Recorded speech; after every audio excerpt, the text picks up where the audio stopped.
의석을 정돈해 주시기 바랍니다. 위원 여러분 그리고 관계 공무원 여러분 반갑습니다. 성원이 되었으므로 제232회 울산광역시의회 임시회 제5차 환경복지회 회의를 개회하겠습니다. 오늘은 울산광역시 사회서비스원 울산여성가족개발원 소관 2022년도 주요 업무 보고를 받고 환경국 소관 조례안에 대해 심사하도록 하겠습니다. 먼저 울산광역시 사회서비스원 소관에 대한 2022년도 주요 업무 보고를 받도록 하겠습니다. 의사일정 제1항 2022년도 주요 업무 보고 청취의 건을 상정합니다. 김창선 사회서비스원장께서는 바른대로 나오셔서 2022년도 주요 업무 보고를 해주시기 바랍니다.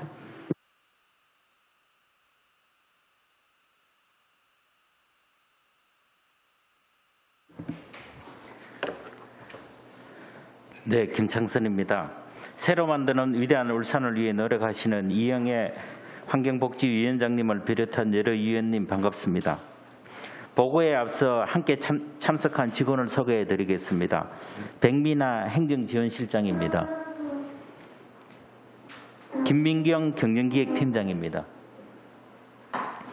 지금부터 2022년 울산광역시 사회서비스원 주요 업무 계획을 보고드리겠습니다. 보고드릴 순서는 일반 현황과 세출 예산 현황, 주요 업무 계획 순입니다. 4페이지에서 5페이지까지는 일반 현황입니다.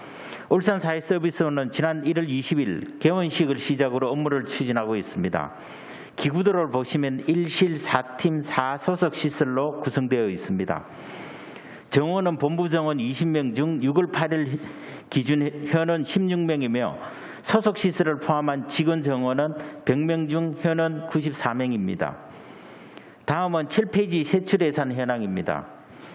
금년도 사회서비스 일반회계 예산액은 19억 2,200만 원으로 편성하였고 특별회계로 사업단과 소속시설, 대행사업으로 54억 7,100만 원을 편성하여 총 예산은 79억 9,300만 원으로 편성하였습니다. 5억 원 이상 주요사업 현황은 8페이지 내용과 같습니다. 주요 업무 계획으로는 5개 영역 20개 사업을 진행할 예정입니다. 첫 번째로 시민 체감형 돌봄 서비스 강화입니다. 11페이지 사회 서비스 제공기관 운영으로 2022년 1월 1일부터 대체인력지원센터와 지역사회 서비스 지원단을 수탁 운영하고 있습니다. 4월 1일자로 통도사 자비원에서 운영하던 울산시립요양원을 수탁받아 운영 중에 있으며 당초 계획했던 북구 실버 케어센터는 북구청과 논의 중이고 다함께 돌봄센터는 하반기 수탁을 준비하고 있습니다. 13페이지 맞춤형 통합 돌봄 서비스 제공입니다. 현재 맞춤형 통합 돌봄 서비스로 긴급 돌봄 서비스를 코로나19 외 긴급 돌봄 신청자 10명 중 노인, 장애인, 중장년 1인 가구 등 총 8명에게 72회에 거쳐 332시간 서비스를 지원하고 있습니다. 코로나19 재확산으로 코로나19 돌봄 강화를 위해 긴급 돌봄 지원단 인력을 추가 채용 중에 있습니다. 15페이지 돌봄 서비스 제공 인력 직무 능력 및 전문성 향상 교육으로 긴급 돌봄 사업 수행 인력 대상에 돌봄 사업의 이해, 인권 교육, 감염병 예방 등 이런 교육과 방호복 착용 등 실습 교육을 진행하고 있습니다. 16페이지 코로나19 재확산 긴급 지원 사업입니다. 공동모금의 지정기탁으로 2억 5천만 원을 지원받아 올해 2월에서 5월 사이에 3개월간 감염병 전담병원, 의료기관 선별진료소, 임시선별검사소, 생활치료센터, 구군보건소 등 3,250명에게 1차로 방한 및 보습용품, 2차 비타민, 세정용품을 전달하였습니다. 두 번째, 지역사회 복지 현장 협력 및 지원입니다. 17페이지입니다.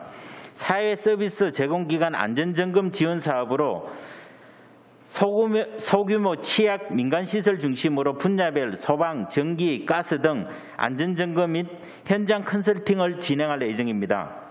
18페이지입니다. 사회서비스 제공기관 경영 컨설팅 지원 사업으로 사회서비스 기관, 시설, 단체를 대상으로 15인 내외의 소그룹을 찾아가는 노무 컨설팅을 시행하고 온라인 노무 상담 게시판을 운영하여 상시 질의응답 및 체계를 마련할 예정입니다. 19페이지입니다. 소규모 아동, 노인 민간시설 종사자 의무교육 지원을 합니다. 아동 보육 및 노인 소규모 민간시설을 대상으로 재원 및 교육기관 부족으로 의무교육 시행이 어려운 상황입니다. 따라서 소규모 아동 노인시설 종사자를 대상으로 찾아가는 응급처치 등 안전실습 교육을 지원할 예정입니다. 20페이지입니다. 소규모 아동 노인 민간시설 종사자 역량 강화 교육을 지원합니다. 아동 및 노인 돌봄 민간시설의 종사자들을 대상으로 행정 실무 교육, 노인시설 이용자 프로그램을 개발하여 보급할 계획입니다. 세 번째, 추더위 에너지 복지 지원입니다. 22페이지입니다. 냉난방기 설치 및 물품 지원 사업으로 총 사업비는 25억 원이며 저소득 계층의 열악한 주거 환경 개선과 사회적 갈등 해소를 위해 12억 원, 복권기금 10억 원으로 백거리 에어컨 3,415대 지원을 목표로 4월부터 설치를 추진하고 있으며 7월 중 2,638세대 77.2%의 설치가 완료될 예정입니다.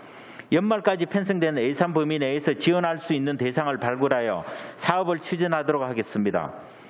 난방용품 지원은 전기장판 6,643개를 하반기 중 각 세대에 지급할 계획이며 사업비는 사회복지공동모금회와 울산시가 공동으로 모금한 10억 원으로 9월 중 입찰을 진행하여 적기에 지원될 수 있도록 추진 중에 있습니다. 23페이지입니다. 울산형 에너지 바우처 지원 사업으로 추더위 대비가 취약한 에너지 이용 소외계층 냉난방 물품을 지원함과 동시에 이와 연계하여 실질적인 혜택 제공을 위해 전기요금 진행을 진행 중에 있습니다. 네 번째, 공공성 기반 서석시설 운영입니다. 24페이지입니다.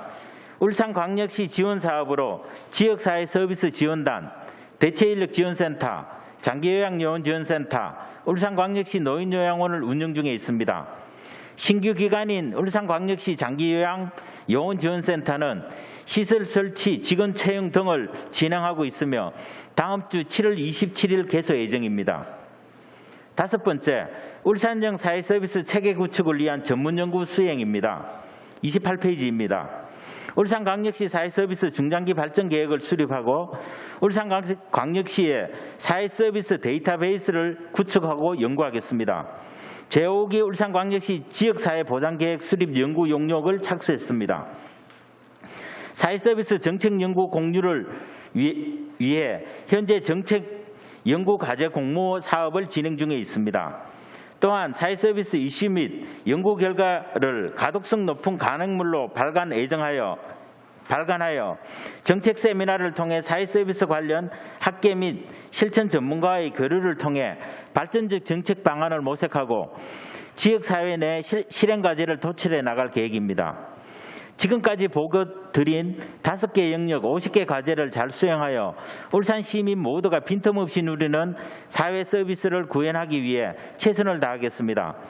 이상으로 2022년 울산광역시 사회서비스원 주요 업무 보고를 마치겠습니다. 감사합니다. 네, 김창선 원장님 수고하셨습니다. 울산광역시 사회서비스원 소관 2022년도 주요 업무 보고와 관련하여 질의하실 위원께서는 질의하여 주시기 바랍니다. 질의 순서에 의해서 정치락 위원님 질의해 주시기 바랍니다. 예, 반갑습니다. 보고 잘 받았고요. 자료 11페이지 보시면은 울산 시립요양원이 거기에 대해서 상세하게 설명을 조금 부탁드리겠습니다.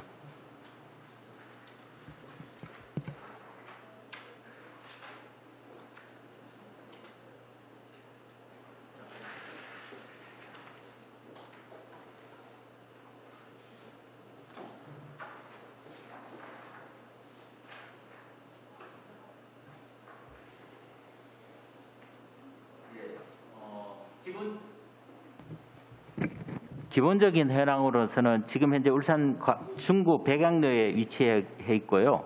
지구는 현재 58명으로 되어 있고 정원은 87명입니다. 어떤 부분을 좀 더 구체적으로 설명을 지금 해드리겠습니다. 기관 운영을 예. 지금 사회서비스 제공기관 운영으로 해가지고 보고를 하셨잖아요. 네네. 사회서비스원에서 이게 첫 운영 시설입니까? 거기에 대해서 설명을 좀 자료를 가지고 얘기를 하라는 게 아니고 개인 운영을 하셨잖아요. 단체에서 운영을 하셨잖아요. 예. 지난번에는 통도사 자비원에서 운영을 네, 했습니다. 자비원에서 운영을 했는데 어떻게 해서 가져오게 됐죠? 예. 통도사 자비원에서 수탁을 계속 진행할 수 없다라고 그래서 시에서 위탁 공고를 3차례나 냈습니다. 그래서 3차례 다가 수탁을 응하는 기관이 존재하지 않아서 저희들이 사회서비스원이 공공기관으로 서비스에 대한 그 지속성을 유지하기 위해서 서비스원이 위탁하게 되었습니다. 자비원에서 오랜 기간 수탁 기관으로서 운영을 안 했습니까? 예, 20년 동안 운영했습니다. 그런데 20년 동안 하다가 그만둔 이유가 있을 거 아니에요? 제가 자비원에서 구체적으로 이제 위탁을 안 하겠다라는 것을 공식적으로 들은 건 아니고요. 예. 자비원이 사회적으로 좀 알려지기에는 노조가 설립됐었습니다. 그래 되면서 운영에 어려움도 있고 이래서 더 이상 운영하기 곤란하겠다라고 해가 스스로 위탁을 하지 않겠다고 의향을 시에 제출한 걸로 알고 있습니다. 타 시도에서 직영으로 운영하는 데가 있습니까? 예, 많이 있습니까? 한 곳에 있습니다. 경남에서 한 곳을 운영을 하고 있습니다. 그럼 앞으로 지금 북구 공립 치매 전담 노인 요양 시설도 위수탁 기관이 선정이 됐습니까? 아닙니다. 저희들은 신청을 하지 않았습니다. 그럼 만약에 여기도 수탁 기관이 없다면은 직영으로 운영을 할 거네요.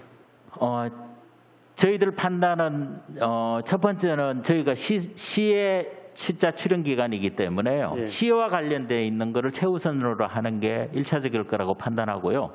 두 번째 구군과 관련되어 있는 부분에 대해서는 시와 협의해서 그 문제를 풀어나가는 게 바람직하다고 생각을 합니다.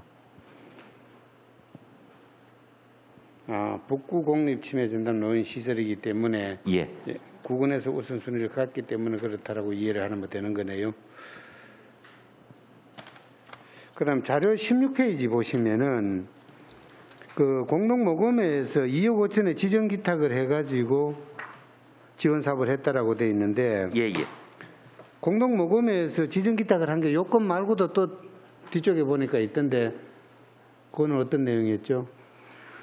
그 추대의 냉난방 지원 사업이라고 해가지고요. 예. 지금 에어컨 그러니까 차상위 계층의 대상으로 신청서를 받아서 에어컨을 지급하는 사업을 시 예산 그리고 복공기금 그리고 공동모금의 기금으로 같이 운영을 하고 있습니다. 행정적인 지원되는 부분도 있잖아요.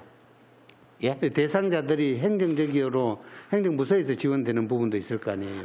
기본적으로 우리가 기존에 지원되어 있는 거는 다 제외하고 그 차상위 기존에는 예전에는 기초수급 대상자들을 중심으로 되어 있고요. 이번에는 차상위로 확대했었습니다. 그러니까 행정기관과 충분히 소통을 해가지고 네, 맞습니다. 배제된 계층을 지원을 해준다 그렇게 이해를. 좀 더 합니다. 설명을 해드리면요. 대상자 선정은 저희들이 하는 게 아니라 행정기관에서 들어왔는 대상자 선정으로 저희들은 실행 사업을 진행하고 있습니다. 대상자 선정은 그렇게 행정기관이 하는 거고 하고 지정 기탁이 됐기 때문에 집행만 그렇게 한다 그렇게 이해가 되는 겁니까? 그럼 이 큰 단체가 그런 것만 하기에는 조금 그렇다 아닙니까? 예? 이 단체가 그런 일만 하기에는 조금 그런 거 아닙니까? 시에서 기존에 시가 직접적으로 하지 못하는 사업에 대해서 사업을 하는 게 있는 거고요. 그리고 그 외에는 아까 보고 드렸습니다마는 지역에 있는 사회복지 시설과 관련해 가지고 전문성을 향상시키기 위한 역량 강화 교육이라든지 이런 것도 진행하기도 하고요. 지역 내에서의 필요한 사회복지, 사회서비스와 관련돼 있는 정책 과제라든지 현황을 파악하고 그걸 정책으로 생산해내는 그런 역할까지도 같이 진행을 하고 있습니다. 저희들이. 그러니까 굉장히 포괄적인 일을 하신다고 보면 되네요. 예. 그 중에 일부분인 거네요. 이런 거는 그러면. 그렇죠. 예, 알겠습니다. 이상입니다. 네, 정치락 위원님 수고하셨습니다. 손명희 위원님 질의해 주시기 바랍니다. 네, 보고 잘 받았습니다. 울산광역시 사회서비스원이 지난해 말에 출범을 했는데요. 복지 사각지대를 해소하고 또 종사자분들의 처우를 개선하고 또 서비스 질을 높이기 위해서 당연히 필요하다고 생각을 합니다. 보고서 26페이지를 보겠습니다. 26페이지에 보면 장기요양요원 지원센터 운영을 하고 계시는데요. 장기요양요원이라고 하면 요양보호사들을 말씀하시는 것 같고요. 여기 보시면 장기요양요원의 인권 침해 예방과 영양 강화, 건강관리, 처우 개선을 위해서 이렇게 지원센터를 운영한다고 하셨고 주요 내용에 보면 권리 침해에 관한 상담을 하신다고 하셨는데 요양보호사들을 이렇게 요양하시는 분들을 생각해 보면 치매 환자들도 굉장히 많이 접하고 있고요. 현장에 이렇게 가서 보면 심하게는 치매 환자들한테 구타도 당하고 욕도 굉장히 많이 얻어먹고 또 육체적으로는 대소변도 갈아드려야 되는 진짜 험난한 일을 하고 계시는데 여기에서 보면 상담을 하신다고 하셨어요. 그러면 이 상담하시는 분들이 가리키는 교수자들이 어떤 전공인들이 하실 건지 그런 계획이 있을 거잖아요. 7월 24일에 아까 개원을 하신다고 하셨는데 그런 계획과 또 아래줄에 보면 영양 강화를 위해서 교육을 지원한다고 하셨어요. 그래서 이 요양보호사들 보면 요양보호사 교육원에서 이미 교육을 다 받고 자격증을 취득할 사람들이 나오잖아요. 그래서 이분들을 위해서 교육을 추가로 하신다면 그 교수자들의 역량이 어느 정도 되시는 분들이 교육을 하시는 건지 그런 것도 궁금하고요. 또 세 번째 주요 내용에 보면 건강검진, 건강관리 이런 거 하신다고 돼 있어요. 그러면 국가에서 하는 그런 검진 외에 추가로 어떤 그런 검진을 해주시는 건지 그런 것들까지 계획을 구체적으로 말씀 좀 부탁드리겠습니다. 예, 일반적으로 장기요양요원이다라고 표현하면 요양보호사하고요, 가사간병인하고 그리고 간호 인력까지도 포함이 되는 세 가지 영역으로 이야기를 하고 있습니다. 두 번째로 역량 강화 교육과 관련해서 말씀하셨는데 이건 일종의 보수교육의 형태입니다. 자격증을 따기 위해서 학원에서 배웠던 거하고 실제로 현장에 들어가서 진행하면서 배워야 될 교육들은 좀 있을 거다라고 생각합니다. 요거는 지금 현재 저희들이 계획 중에 있으며 그거에 필요한 실무 교육과 관련해 가지고 강사 인력과 관련해서는 아직까지는 확정돼 있지는 않습니다. 좋은 의견을 주신다라면은 현장에 경험이 있고 전문성을 확보한 사람을 중심으로 해서 강의를 진행할 계획을 가지고 있고요. 세 번째로 말씀하시는 거는 건강검진과 관련해 가지고는 실제로 저희들이 건강검진을 실행하겠다라는 건 아니고요. 이분들이 건강 상태가 어떤지와 관련해가 상담이나 이런 것들을 통해서 문제를 좀 풀어볼 생각이고요. 요양보호사 같은 경우는 말씀하셨는 것처럼 일 자체도 힘든 것도 있고 또 일하는 과정에서 여러 가지 이용객들에 의해 가지고 좀 많이 힘들어하는 경우들이 있습니다. 그러므로 해가 요양보호사들이 가지고 있는 심리적 트라우마나 심리적 부담들이 많이 생기는 게 있습니다. 그래서 저희들이 심리 상담 프로그램이나 아니면 심리 상담 해소와 관련돼 있는 프로그램을 운영할 계획을 가지고 있습니다. 근데 다음 주 아까 보고하실 때 개원을 다음 주 7월 24일에 하신다 했는데 이 지원센터 운영 자체가 아까 필요성에서도 보면 장기 요양 요원들의 인권 침해 예방과 처우 개선이라고 이런 목적을 가지고 하는데 교수자들의 역량 그런 것들이 굉장히 중요한데 아직 그런 인력 풀도 준비를 안 하시고 다음 주에 개원을 한다고 하는 거는 좀 문제가 있는 거 아닙니까? 저기들 종사자들은 저희들이 총 4명으로 되어 있고요. 센터장하고 담당 주임 2사람 프로그램을 운영하는 사람은 있고요. 그 교육과 관련해서는 저희들이 교육 진행과 운영은 저희들이 하지만은 강사들은 저희들이 확보해가 하는 게 아니라 외부에서 위촉 강사로서 운영을 할 계획을 가지고 있습니다. 그리고 옆 페이지 27페이지 시립 노인 요양원 운영에 대해서 질의를 드리겠습니다. 현재 그 입소 어르신들이 있으신 거죠? 네, 87명이 계십니다. 87명이 계신 거예요. 그 요양비 자부담하는 것이 있을 건데 타 요양원하고 어떤 차이가 있나요? 개인이 자부담하는 건 예. 개인은 자격 요건에 따라서 기초수급 대상자는 무료고요. 네. 그 사람이 대상에 따라서 개인 부담금의 차이가 있습니다. 네, 그리고 시에서 이렇게 운영을 하게 되면 타 요양원하고 그런 차별화된 서비스가 있어야 될 텐데 타 요양원하고 비교를 했을 때 어떤 차별화된 서비스가 있는지 그런 거 말씀 부탁드립니다. 저희들이 일단은 첫 번째는 그 공공기관이 운영하는 거니까요. 투명성에 대한 부분으로 지금 저희들이 수탁을 받고 나서부터는 세입과 세출에 대한 부분들을 다 공개를 하고 있습니다. 그래서 투명하게 운영해야 되겠다라는 게 첫 번째 과제인 것 같고요. 두 번째는 공공시설이 가지고 있는 책임성으로 다른 시설보다도 좀 더 모범적으로 모델화된 운영을 해야 되겠다라고 생각을 해서 그 프로그램과 관련해서 저희 정책연구팀하고 같이 협의해서 실제로 전국적으로 좋은 사례들을 찾고 그걸 도입하기 위해서 계획을 잡고 있습니다. 계획은 좋으신데요. 재활 프로그램도 굉장히 중요하잖아요. 어르신들한테 이런 재활 프로그램도 차별화된 어떤 좋은 것들이 있는지 답변 부탁드리겠습니다. 죄송하지만은 저희들이 운영한 지가 한 4개월 됐는데 지금 현재가 적자가 월 한 2천만 원씩 적자나고 있는 상황이라서요. 경쟁 정상화에 지금 많은 부분들에 대해서 집중하고 있고 프로그램 개발은 조금 후순위로 지금 정책연구팀에서 같이 계획하고 있는 단계라고 말씀드리겠습니다. 그리고 투명성 강화 이런 것도 중요한데 시에서 이렇게 운영을 하는 것들은 어르신들을 위해서 뭔가 서비스가 차별화되고 재활도 차별화된 뭔가가 있어야 되고 어른들은 식이도 중요해요. 여기 보면 영양급식에 대해서도 뭐 급식 기호도 조사를 하신다 했는데 조사하는 게 중요한 게 아니라 직접 어른들에게 어떻게 그 중요한 식이들이 들어가는지 민간에서 이용하는 요양원들하고 정말 차별화된 그런 서비스가 있어야 된다고 생각하거든요. 그런 부분들까지 세밀하게 준비를 하셔서 관리를 하셔야 된다고 생각합니다. 네, 명심하겠습니다.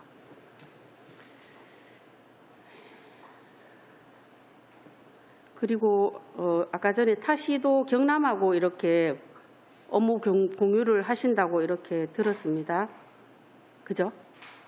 저희들이 전국에 14개 광역시에 되어 있고요. 그리고 중앙사회서비스원이 있습니다. 그래서 전체적으로 같이 협력해가지고 운영하는 상태입니다. 네, 그래서 타 시도와도 이런 좋은 정책들을 논의하고 또 좋은 제도들에 대한 홍보나 그런 것들로 인해서 적극적으로 대응해 주시기를 당부드리고요. 또 고령화 등으로 인해서 돌봄 문화는 갈수록 중요해지고 있습니다. 그래서 돌봄 시설에 종사자 채용을 할 때도 전문가로서의 역할을 발휘할 수 있도록 또 교육이나 훈련을 강화하고 또 제공자나 수혜자 모두가 만족할 수 있는 서비스 제도가 정착할 수 있도록 만전을 기해 주시기를 당부드리겠습니다. 네. 이상 질의 마치겠습니다. 네, 손명희 의원님 수고하셨습니다. 방인섭 위원님 질의해 주시기 바랍니다. 예, 원장님 설명 잘 들었고 수고 많으십니다. 그 13페이지에 보면 맞춤형 통합 돌봄 서비스 제공이 있는데요. 지금 종합재가센터 설치 및 운영은 지금 6월부터 12월인데 지금 운영이 되고 있습니까? 아닙니다. 아직 그 준비 중에 있는 상황입니다. 그럼 여기 관련해서 긴급 틈새 돌봄 서비스라든지 이런 부분도 지금 운영이 안 되고 있는 건가요? 아닙니다. 긴급 틈새 돌봄 서비스는 지금 저희들이 올 1월부터 해서 진행을 하고 있습니다. 지금 현재 그러면은 이제 코로나가 기존에 몇 년 동안 이제 수년 동안 지속돼 왔고 이런 부분 뭐 등등 해서 뭐 결손 인원이 발생했을 때 이렇게 충당하는 어떤 그런 일을 하는 것 같은데 그럼 이게 지금 데이터가 지금 어느 정도 형성이 되어 있습니까? 실행되는 데이터. 지금 방금 말씀하셨는 것처럼 긴급 돌봄은 전국적으로 실행할 수 있는 데는 사회서비스원이 있는 데만 실행을 하도록 되어 있습니다. 그래서 지난해에는 울산 지역에 사회서비스원이 없어서 긴급 돌봄을 울산 지역에서 사업을 진행하지 못했었고요. 올해 1월부터 보건복지부랑 협의해서 본격적으로 승인을 받았던 거는 3월 달입니다. 그래서 4월 달에 저희들이 서비스 제공 요양보호사를 뽑아서 지금 8명을 뽑아서 운영을 하고 있습니다. 아까 말씀드렸다시피 총 10명의 긴급돌봄 서비스자들이 신청을 해서요. 그 신청 절차는 읍면동의 행정복지센터에 그런 사안이 발생하면 행정복지센터를 통해서 저희들한테 그 지역 주민들한테 돌봄 서비스를 제공해달라는 요청을 할 경우 진행을 하고 있습니다. 긴급 돌봄 서비스는 기존의 법률상으로 돌봄의 대상이 되지 않는 사람을 대상으로 하는 겁니다. 그래서 지금 10명 정도에서 72회에 332시간 정도를 저희들이 지금 제공해가 서비스를 제공하고 있고요. 방금 말씀하셨는 것처럼 지금 재확산의 우려가 있어서 최근 들어서 30명 정도의 요원을 더 충원해서 재확산에 대해서 대비하는 거에 준비를 하고 있는 상황입니다. 지금 인력 풀은 100명으로 지금 잡으셨잖아요. 네네. 그래서 지금 이게 지금 뭐 8명, 뭐 10명, 또 30명 또 부족할 것 같은데. 지금 이제 두 가지 문제가 발생을 할 수 있는데요. 하나는 이제 사람들을 많이 뽑았다 하더라도 수요가 없을 경우에는 그분들을 놀려야 되는 문제들이 생기는 게 있어서 저희들이 적정하게 발생하는 수를 대비해서 뽑아가지고 운영을 할 계획을 가지고 있고요. 두 번째는 이분들이 계약 관계가 어떻게 되어 있냐면 그 긴급 돌봄 대상자가 발생했을 때 그걸 시간 타임으로 계산해가 지원해 주는 걸로 되어 있습니다. 그래서 많이 뽑는 것보다 적정한 인원을 뽑아서 운영하는 것들이 더 효율적이다 싶어서 지금 현재는 그 정도 규모로 예측을 하고 운영을 하고 있습니다. 그러니까 그 지난 해에는 이제 기존 코로나가 있을 때는 이게 운영하지 않았지 않습니까? 네. 이때 어떻게 했고 지금 이제 인력 풀을 이렇게 구성할 때 어떤 근거로 이걸 잡았는지 묻는 겁니다. 지금. 그거는 보건복지부의 지침에 의해 가지고 긴급 돌봄 서비스에 대해서 운영 방안들이 만들어져 있거든요. 그러니까 이게 그 이 인력 풀을 구성하게 된 근거, 예. 예, 어떤 데이터가 있어서 이렇게 구성하게 되는 거죠. 왜 100명을 총 인원으로 보셨나요? 그렇죠. 예. 지금 현재 또 뭐 8명, 예를 들어 30명 증원한다 했는데 예. 기존에 어떤 데이터가 있어서 이런 인원을 구성할 거 아닙니까? 요거 근거를 말씀드리는 예. 겁니다. 어떤 타 지역의 사회서비스원들이 사실은 이제 이걸 미리 운영했던 경험들이 있는 거고요.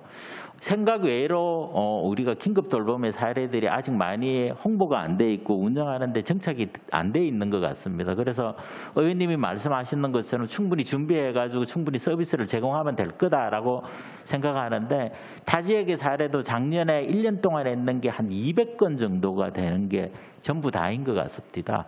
그리고 대상자를 그 서비스 제공하는 사람들을 많이 뽑았는데 곤란하겠다 싶어가 최대한을 100명 정도로 지금 현재 운영하는 것도 충분히 해결되겠다라는 그에 대해서 보건복지부가 방향을 정해서 100명, 200명 단위로 지금 규모가 아주 큰 데는 200명 정도라고 규모가 작은 데는 100명이 적합하겠다라는 그 가이드라인에 의해가 저희들이 운영을 하고 있습니다.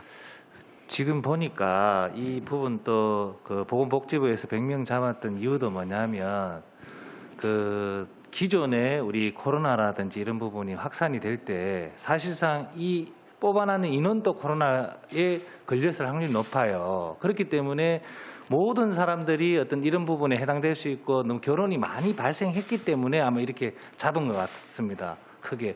그러니까 완전 뭐 추상적으로 뭐 그렇게 대답하실 건 아닌 것 같고 지금 왜냐하면 기존에 코로나 있을 때 그때 어떤 데이터베이스에 있어서 어떤 그런 부분이 있는데 단순히 이제 보건복지부에서 이렇게 100명, 200명 잡아서 이렇게 잡았다 이건 조금 의아합니다. 의아하고. 그러면 제가 우리 경영기획 팀장한테 그걸 준비 과정에 대해서나 근거에 대해서 좀 보충 설명 드려도 괜찮겠습니까? 데이터가 있습니까? 저희가 올해 1월 20일에 개원을 해서 긴급 돌봄 서비스를 지금 시작을 한 시점이고요. 작년까지는 이제 울산에서는 긴급 돌봄 사업을 진행을 하지 않았습니다. 그래서 타 시도의 사례를 중심으로 보건복지부와 논의를 했고 거기에 따라서 이제 인력 풀을 구성하고 풀에서 시간제 일자리로 해서 파견을 하는 형태로 지금 운영을 하고 있습니다. 예. 그런데 네. 그건 이제 추상적인 개념이고 만약에 지금 코로나가 확산되고 있지 않습니까? 이렇게 됐을 때 지금 기하급수적으로 늘어난단 말입니다. 어떻게 될지 모르겠지만 이렇게 됐을 때 그러면 뭐 우리가 인원이 많이 들어갈 것 같다 해서 너무 많이 뽑아놓으면 좀 운영에 문제가 있다 이런 게 아니라 그럼 100명, 200명 보건복지부에서 했던 이유가 이게 다 해당이 될 수 있기 때문에 이렇게 해놓은 것 같아요. 그렇다면 이거를 운영을 어떻게 하실 건지 그걸 묻는 거예요. 그 부분에 대해서 말씀 좀 부탁드리겠습니다. 네, 코로나19 재확산으로 인원들이 더 늘어나고 신청이 더 많이 들어올 경우에는 추가적으로 저희가 긴급 돌봄 인력 풀들을 더 마련을 할 계획이 있고 지금 그 울주군과 동구 지역에 저희가 울산이 넓게 분포가 되어 있기 때문에 종합재가센터와 협약을 통해 가지고 거점을 두고 파견을 하는 방식으로 지금 준비를 하고 있습니다. 그래서 지금 38명으로 이제 먼저 1차로 준비를 하고 추가적으로 계속적으로 그 인력을 늘릴 준비를 하고 있습니다. 그러니까 인력을 늘리고 줄이고 이런 거는 이해를 하겠는데 갑자기 늘어났을 때 어떻게 계획을 잡고 있는 건지 그냥 단순하게 늘릴 것이다. 그럼 채용이라든지 이런 부분이 지금 구체적으로 잡혀 있습니까? 이게 채용의 개념이 아니고 모집의 개념으로 인력 풀을 가지고 있다가 시간제 일자리로 이 갈 수 있는 사람들을 컨택을 해가지고 파견을 하는 구조로 되어 있습니다. 서울에서는 월급제로 긴급돌봄 지원단을 채용을 해서 항상 대기를 하고 있다가 파견하는 형태로 되어 있는데 월급제로 하게 되면은 대기 시간들이 많이 늘어나면서 급여의 부담이 너무 늘어나기 때문에 지금 유연하게 인력 풀로 모집을 해놓고 파견을 하고 그때그때 계약을 통해 가지고 파견을 하는 형태로 되어 있습니다. 예, 그렇다면 지금 38명을 모집할 게 아니라 100명을 모집해놓고 운영해야 되는 게 아니냐. 네, 근데 이거죠. 경기도에서 네. 이런 모집을 통해서 긴급 돌봄 풀을 마련했는데도 대기 수당을 지급하라는 그 노조가 이제 형성이 되면서 대기 수당을 지급하라는 문제가 생겼기 때문에 저희가 무조건 많이 모집을 해놓고 대기하게 해놓을 수는 없는 상황이라서 지금은 최소 인원이 돼 지금 재확산을 대비해서 30명을 더 추가로 모집을 한 상태입니다. 이 부분이 참 이게 지금 현재 뭐 어디까지 어떻게 지금 코로나도 늘어날지 모르고 이렇게 굉장히 조금 만약 이거 긴급 상황이 발생했을 때 이 굉장히 곤란한 상황이 발생할 수 있다는 거죠. 공백이 우려되고 그래서 이런 부분은 조금 더 좀 세밀하게 그렇게 이제 준비를 좀 해주시고 말씀하신 요 관련 자료 자료 요청 좀 부탁드리겠습니다. 부탁드리고 22페이지 위원님 추가 질의할 때 할까요? 시간이 다 됐는데 그냥 할까요? 예. 22페이지에 지금 저소득층 취약계층 관련해서 냉난방기 설치비 물폰 지원 사업이 있는데요. 지금 이게 예산은 지금 확보가 다 된 상황이죠? 네. 다 된 상황인데 지금 벽걸용 에어컨 지원 대상이 3,415세대인데 현재 7월 중에 2,638세대 완료 예정이라 되어 있는데 현재 지금 어느 정도 되어 있습니까? 거의 2,500세대 정도는 되어 있습니다. 그래서 지금 이 부분에 지금 뭐 어떤 사업 진행에 문제가 있는 건지 한번 여쭤보고 싶습니다. 이거는 저희들이 이제 5억 원 이상이기 때문에 이거는 전국을 대상으로 해서 용역에 입찰을 했고요. 입찰이 선정된 업체에서 그 에어컨을 가지고서 설치까지 해줍니다. 그런데 설치 과정에서의 어려움이 있는 게 각자 집안의 사정들이 너무 다릅니다. 그러니까 예를 들자면 실외기를 설치해야 되는 게 거리가 아주 먼 경우가 있고 실외기가 가까운 경우가 있고 또는 집의 특성에 따라 가지고 에어컨을 설치가 어려운 조건에 있는 그런 경우들도 좀 있고 이럽니다. 그리고 에어컨 설치가 어려울 경우에는 에어컨을 부득이하게 설치할 경우 비용들이 많이 들어가는 게 있어가지고 전체에 전국적으로 입찰을 했지만은 기본적인 베이스로 비용들에 대해서 책정을 했는데 업체의 입장에서는 비용이 많이 들어가는 경우에는 좀 거부하기를 원하는 거고 우리 시민들 같은 경우에는 설치를 해달라고 요청하고 이런 갈등들은 현재 좀 존재하고 있는 것 같습니다. 그래서 그 문제를 해결하기 위해서 그런 갈등이 있는 요인들에 대해서는 저희들이 현장 조사를 통해서 가능한 한 에어컨을 설치해 주도록 그렇게 이끌고 있는 상황입니다. 지금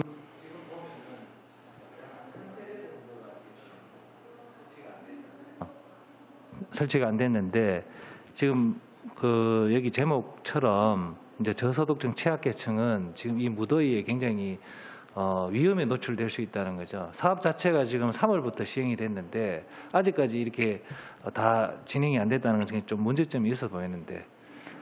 단순하게 어떤 뭐 설치상, 위치상이라든지 등등 문제로 해서 뭐 그런 가구는 몇 가구 빼더라도 이게 조금 문제가 있지 않나 싶습니다. 네네. 지금 현재 저희들이 당초 계획은 3,415대로 계획을 잡았습니다만은 신청했을 당시에 하고 또 저희들이 이 신청자들 중에서는 교체형도 포함이 되어 있습니다. 에어컨이 있고 낡았기 때문에 교체하겠다 이래 되는 경우들이 있는데요.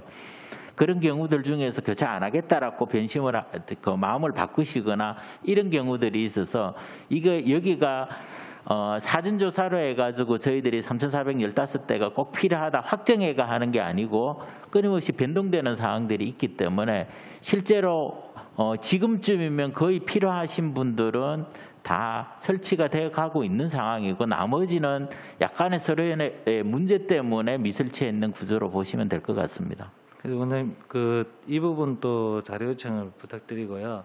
그럼 지금 여기 업무 보고상 이 서류가 저는 보고서 형태가 잘못됐다고 생각합니다. 그렇다면 여기 수치상으로 보면 1,000세대가 그냥 아직 설치가 안 된 걸로 그냥 보여지거든요.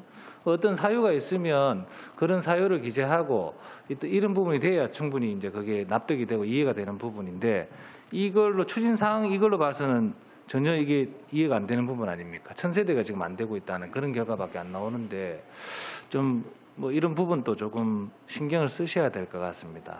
예. 추후 뭐 추진 사항은 자료를 보고 뭐 보면 알 수 있겠지만 그런 부분도 조금 현재 진행되는 상황에 대해서 가장 최근의 데이터를 저희들이 추가 자료로 첨부해 드리도록 하겠습니다. 예.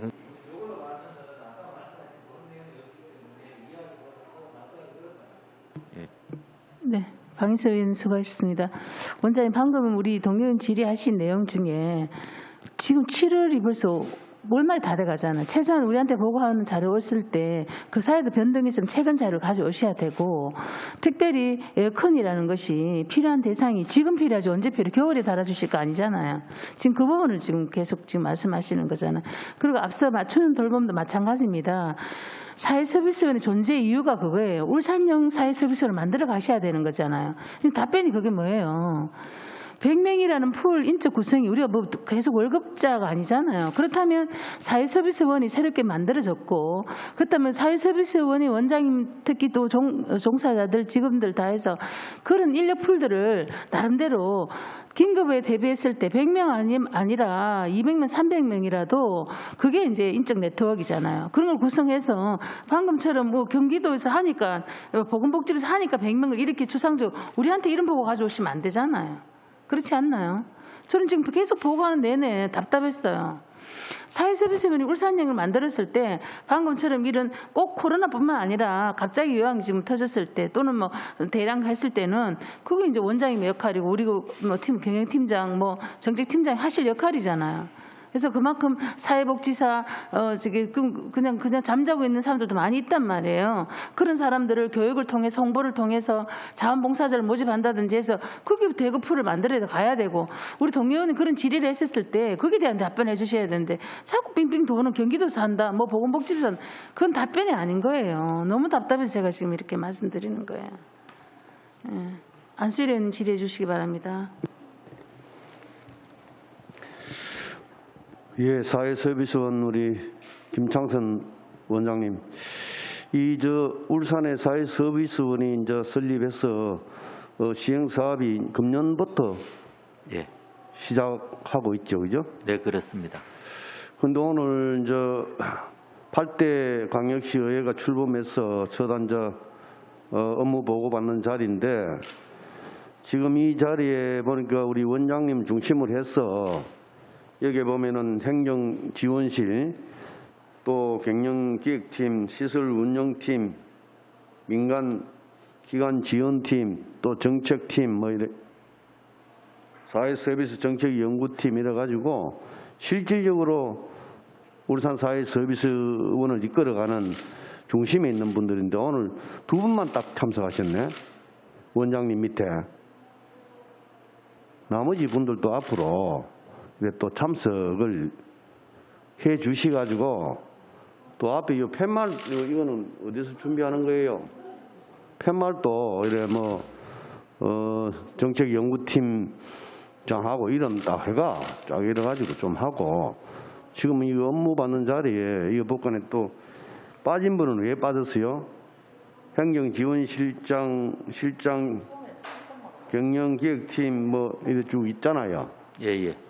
그분들도 여기에 사회서비스 원장님 중심을 해서 체계가 딱 이래가지고 이 동석해가지고 또 이래가지고 우리 동료 의원들 또 질의할 수 있는 그런 준비가 돼 있어야 되는데 전혀 그렇지 않다 하는 부분을 내가 지적하고자 합니다.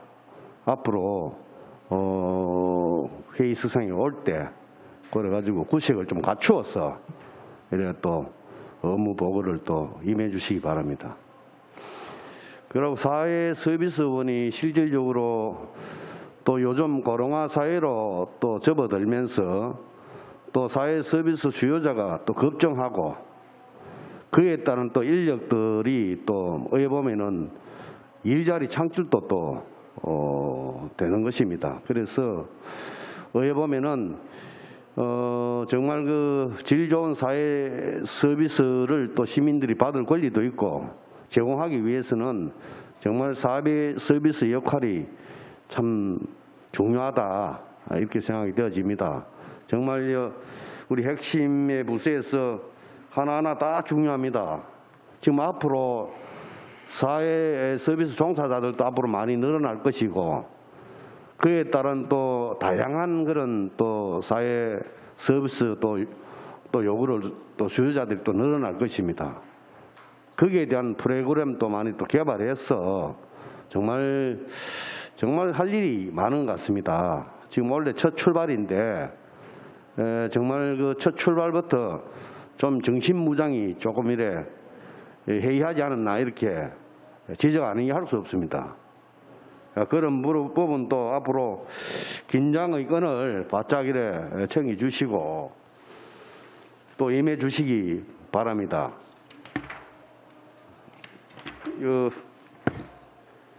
업무 보고서 24페이지.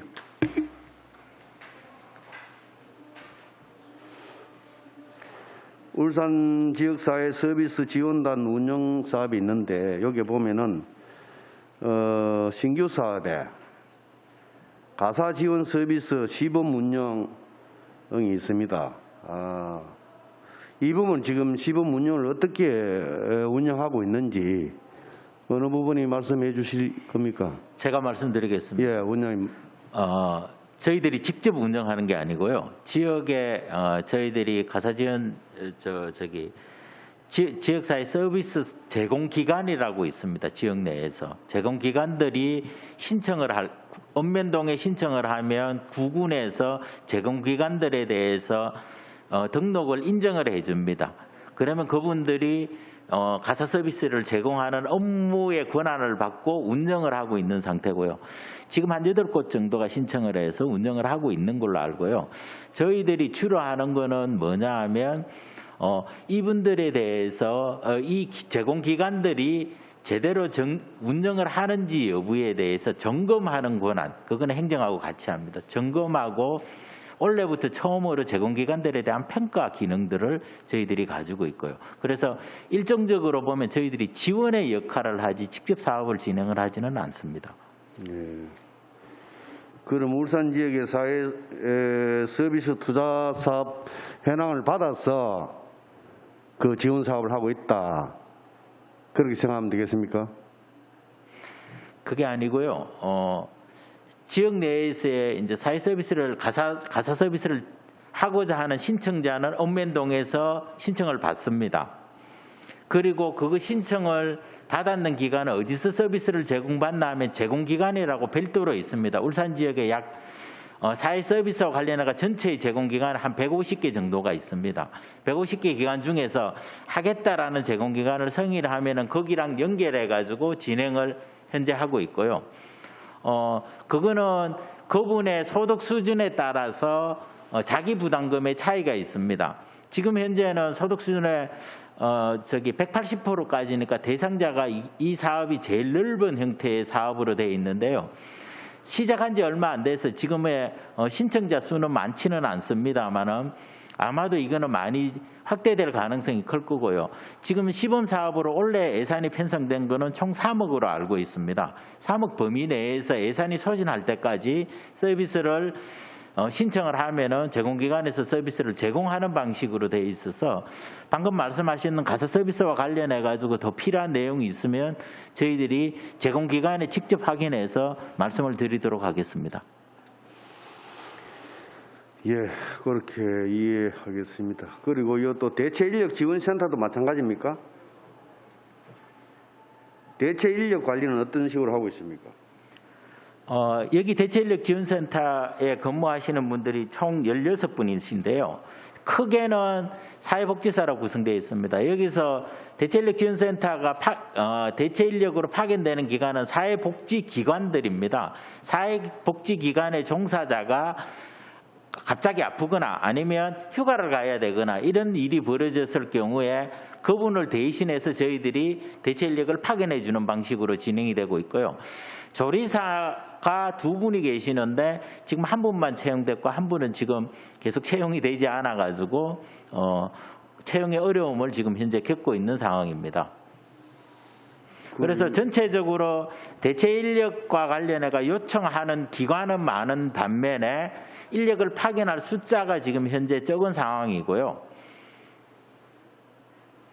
그 대체 인력이 요구하는 기관들이 이제 앞으로 늘어날 것인데 네. 거기에 대한 대체 인력 확보라든지 그런데 미리 우리 사회 서비스관에서 대체 인력을 관리 운영하는 것 같으면은 미리 사전에 그런 그 인력난에 허덕인 일이 없도록 많이 미리 대체 인력을 확보해야 되지 않겠나 이렇게 생각이 되어지는데 그 부분에 대해서 어떻게 지금 대체 인력의 규모와 사업의 확정은 이제 당초 예산에서 확정이 되는데요.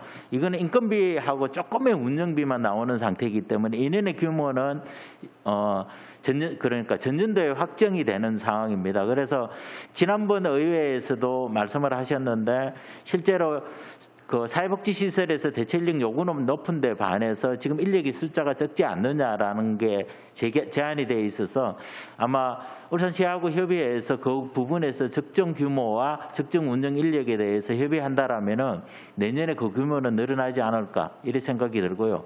의원님들이 많이 도와주시면 대체 인력의 숫자는 더 확대될 것이라고 저도 예측을 하고 있습니다. 예, 대체 인력의 확보에 어려움이 없도록 만전을 기해 주시기 바랍니다. 네. 예, 이사입니다. 네, 안슬린 수고하셨습니다. 제가 추가 질의 좀 드릴게요. 그 가사 지원 서비스가 울산만이 좀 다른 건 알고 계시죠, 원장님? 아까 180% 중위소득 180 했는데 예. 제가 알기로는 좀 다르게 내용을 알고 있는데요. 지금 그 북유럽형 그 지금 보편적 복지처럼 가 있는 걸 알고 있는데 누구든지 가능하지 않나요? 한부모 또는 맞벌이 맞죠? 그러면 누구든지 신청하면 되는 걸로 알고 있는데 그렇지 않나요? 라고 정해져 있고 정해져 있고 울산도 그렇습니까? 저는 울산이 이제 시범 사업이 선정이 돼서 네. 가사 서비스가 시작이 되는데요. 네. 180%라고 하면은 네. 거의 모든 대상들이 참여를 할 수 있는 규모로 되어 있습니다. 그래서 보편적으로 일반 시민들이 이용할 수 있는 규모로 되어 있고 맞벌이나 한부모 그리고 이제 그 아이를 키우고 있는 그 어머니들이면은 다 신청을 할 수 있도록 아주 열려 있는 서비스라고 보시면 그렇죠. 됩니다. 네, 맞습니다. 그만큼 그러면은 필요한 사람들이 그만큼 알아야 신청할 거 아니에요, 그죠? 네, 맞습니다. 그럼 그런 홍보는 어떻게 하고 있어요? 지금 읍면동을 통해 가지고 홍보를 하고 있고 각 제공기관 아까 8개 제공기관에서도 이제 본인들의 사업을 홍보하기 위해서 지금 보면은 우렁각신 서비스라고 해서 현수막이 지금 8개 기관 다 참여를 하고 있나요? 제가 알기로는 뭐 두 기관만 들어가는 걸 알고 있는데 지금 시범사업 선정이 된 기관들이 이제 예. 사업을 개시를 하고 있는 상황입니다. 8개 기관 다 하고 있습니까? 선정은 8개 기관이 8개 되어 있고요. 있으니까 네. 그것도 저희도 자료 제출 좀 알겠습니다. 부탁드릴게요. 추가 질의하실 위원님, 네, 방인섭 위원님 질의해 주시기. 먼저 간단한 질의 몇 가지 드리겠습니다. 지금 29페이지에 그 데이터베이스 구축 연구 관련이 있는데요. 지금 여기 연구평가위원회 구성이 지금 7월로 되어 있습니다. 구성이 다 완료되었나요? 구성 중에 있습니다. 아직 구성 중에 있습니까? 예, 의견들이 조금 시 쪽에서 의무적으로 당견직이 들어와야 되는 것도 있고, 예. 그래서 이게 지금 약간의 변동은 있을 수 있습니다. 그럼 위원회는 어느 정도 윤곽은 나와 있겠네, 그렇죠? 네, 예. 그렇습니다. 그래서 뭐 시민들 관심이 굉장히 높고 또 사회적으로 지금 굉장히 필요한 어떤 그런 부분이라서 준비를 잘 해주시고요. 그다음에 이 32페이지에 보면 정책 향후에 우리 그 사회서비스원에서 뭐 추진해 나가야 될 정책 개발 관련해서 이제 여러 가지 한 부분 중에 하나인 것 같은데요. 공모 사업을 진행 중이고 지금 이제 7월까지 해서 이제 접수 받고 이제 하는데 현재까지 지금 어느 정도 접수가 돼 있습니까? 지금 현재 제가 듣기로는 7개가 접수돼 있는데요. 예. 우리 원 내에서 자체적으로 만들었는 게 한 2-3개, 그리고 예. 시에서 좀 제안했던 게 2개, 그리고 바깥에서 이제 제안했던 거하고 그렇게 해가 7개 정도가 지금 접수돼 있는 걸로 알고 있습니다. 그럼 지금 뭐 대표적으로 좋은 정책이라고 생각하는 부분이 있습니까? 그런 것 중에? 아직 정체가 아닌 거 연구 과제에 대해서 지금 제안을 받고 있는 상황입니다. 뭐 예. 연구 과제에 관해서도 좋은 부분이 있네요. 어차피 선정을 하셔야 될 거 아닙니까? 지금 네. 저기 지금 그 중에서 제일 큰 과제로 이야기했는 게 정사자 처우 개선과 관련해가 어차피 저희들이 해야 되는 과제인데 정사자 처우 개선과 관련돼 있는 연구 과제를 지금 해달라라는 것도 지금 나와 있고요. 시나 아니면 사회적으로도 그게 필요하다라고 지금 제안되어 있는 상황이라가 그 과제는 뭐 내년에라도 진행을 해야 되지 않나 이런 생각을 하고 있습니다. 지금 뭐 보니까 이제 처우 개선이 가장 크다면은 이 약간 뭐 여러 가지 이제 전체적인 사업하고 연계가 되는 것 같은데 우리가 뭐 인력 풀을 구성할 때도 뭐 대기를 하면 뭐 비용이라 했습니까? 대기 비용을 지불해야 된다. 이런 부분도 처우 개선에 해당되는 거 아닙니까? 그죠? 맞습니까? 예, 그러니까 그런 부분인 것 같은데 그래서 이 부분에 아까 얘기했는 부분하고 조금 연관이 되는데요. 이게 지금 단계적으로 지금은 이제 코로나가 이 정도 되니까 이 정도 해서 이렇게 하고 어느 정도 늘었을 때는 어떻게 하고 이런 식으로 구체적인 계획이 나와야 된다고 생각합니다. 단순하게 뭐 30몇 명 이제 뭐 이렇게 여러 가지 뭐 비용 부분이라든지 여러 가지 문제가 있기 때문에 그렇게 하는 게 아니라 그럼 기하급수적으로 늘어났을 때 어떻게 할 것인가 미리 이제 대비가 돼 있어야 여기 소외계층이나 이런 분들이 어떤 공백이 안 생기지 않겠습니까? 그래서 이런 부분도 조금 좀 심혈을 기울여서 좀 구체적으로 좀 준비를 해주시기를 부탁드리고요.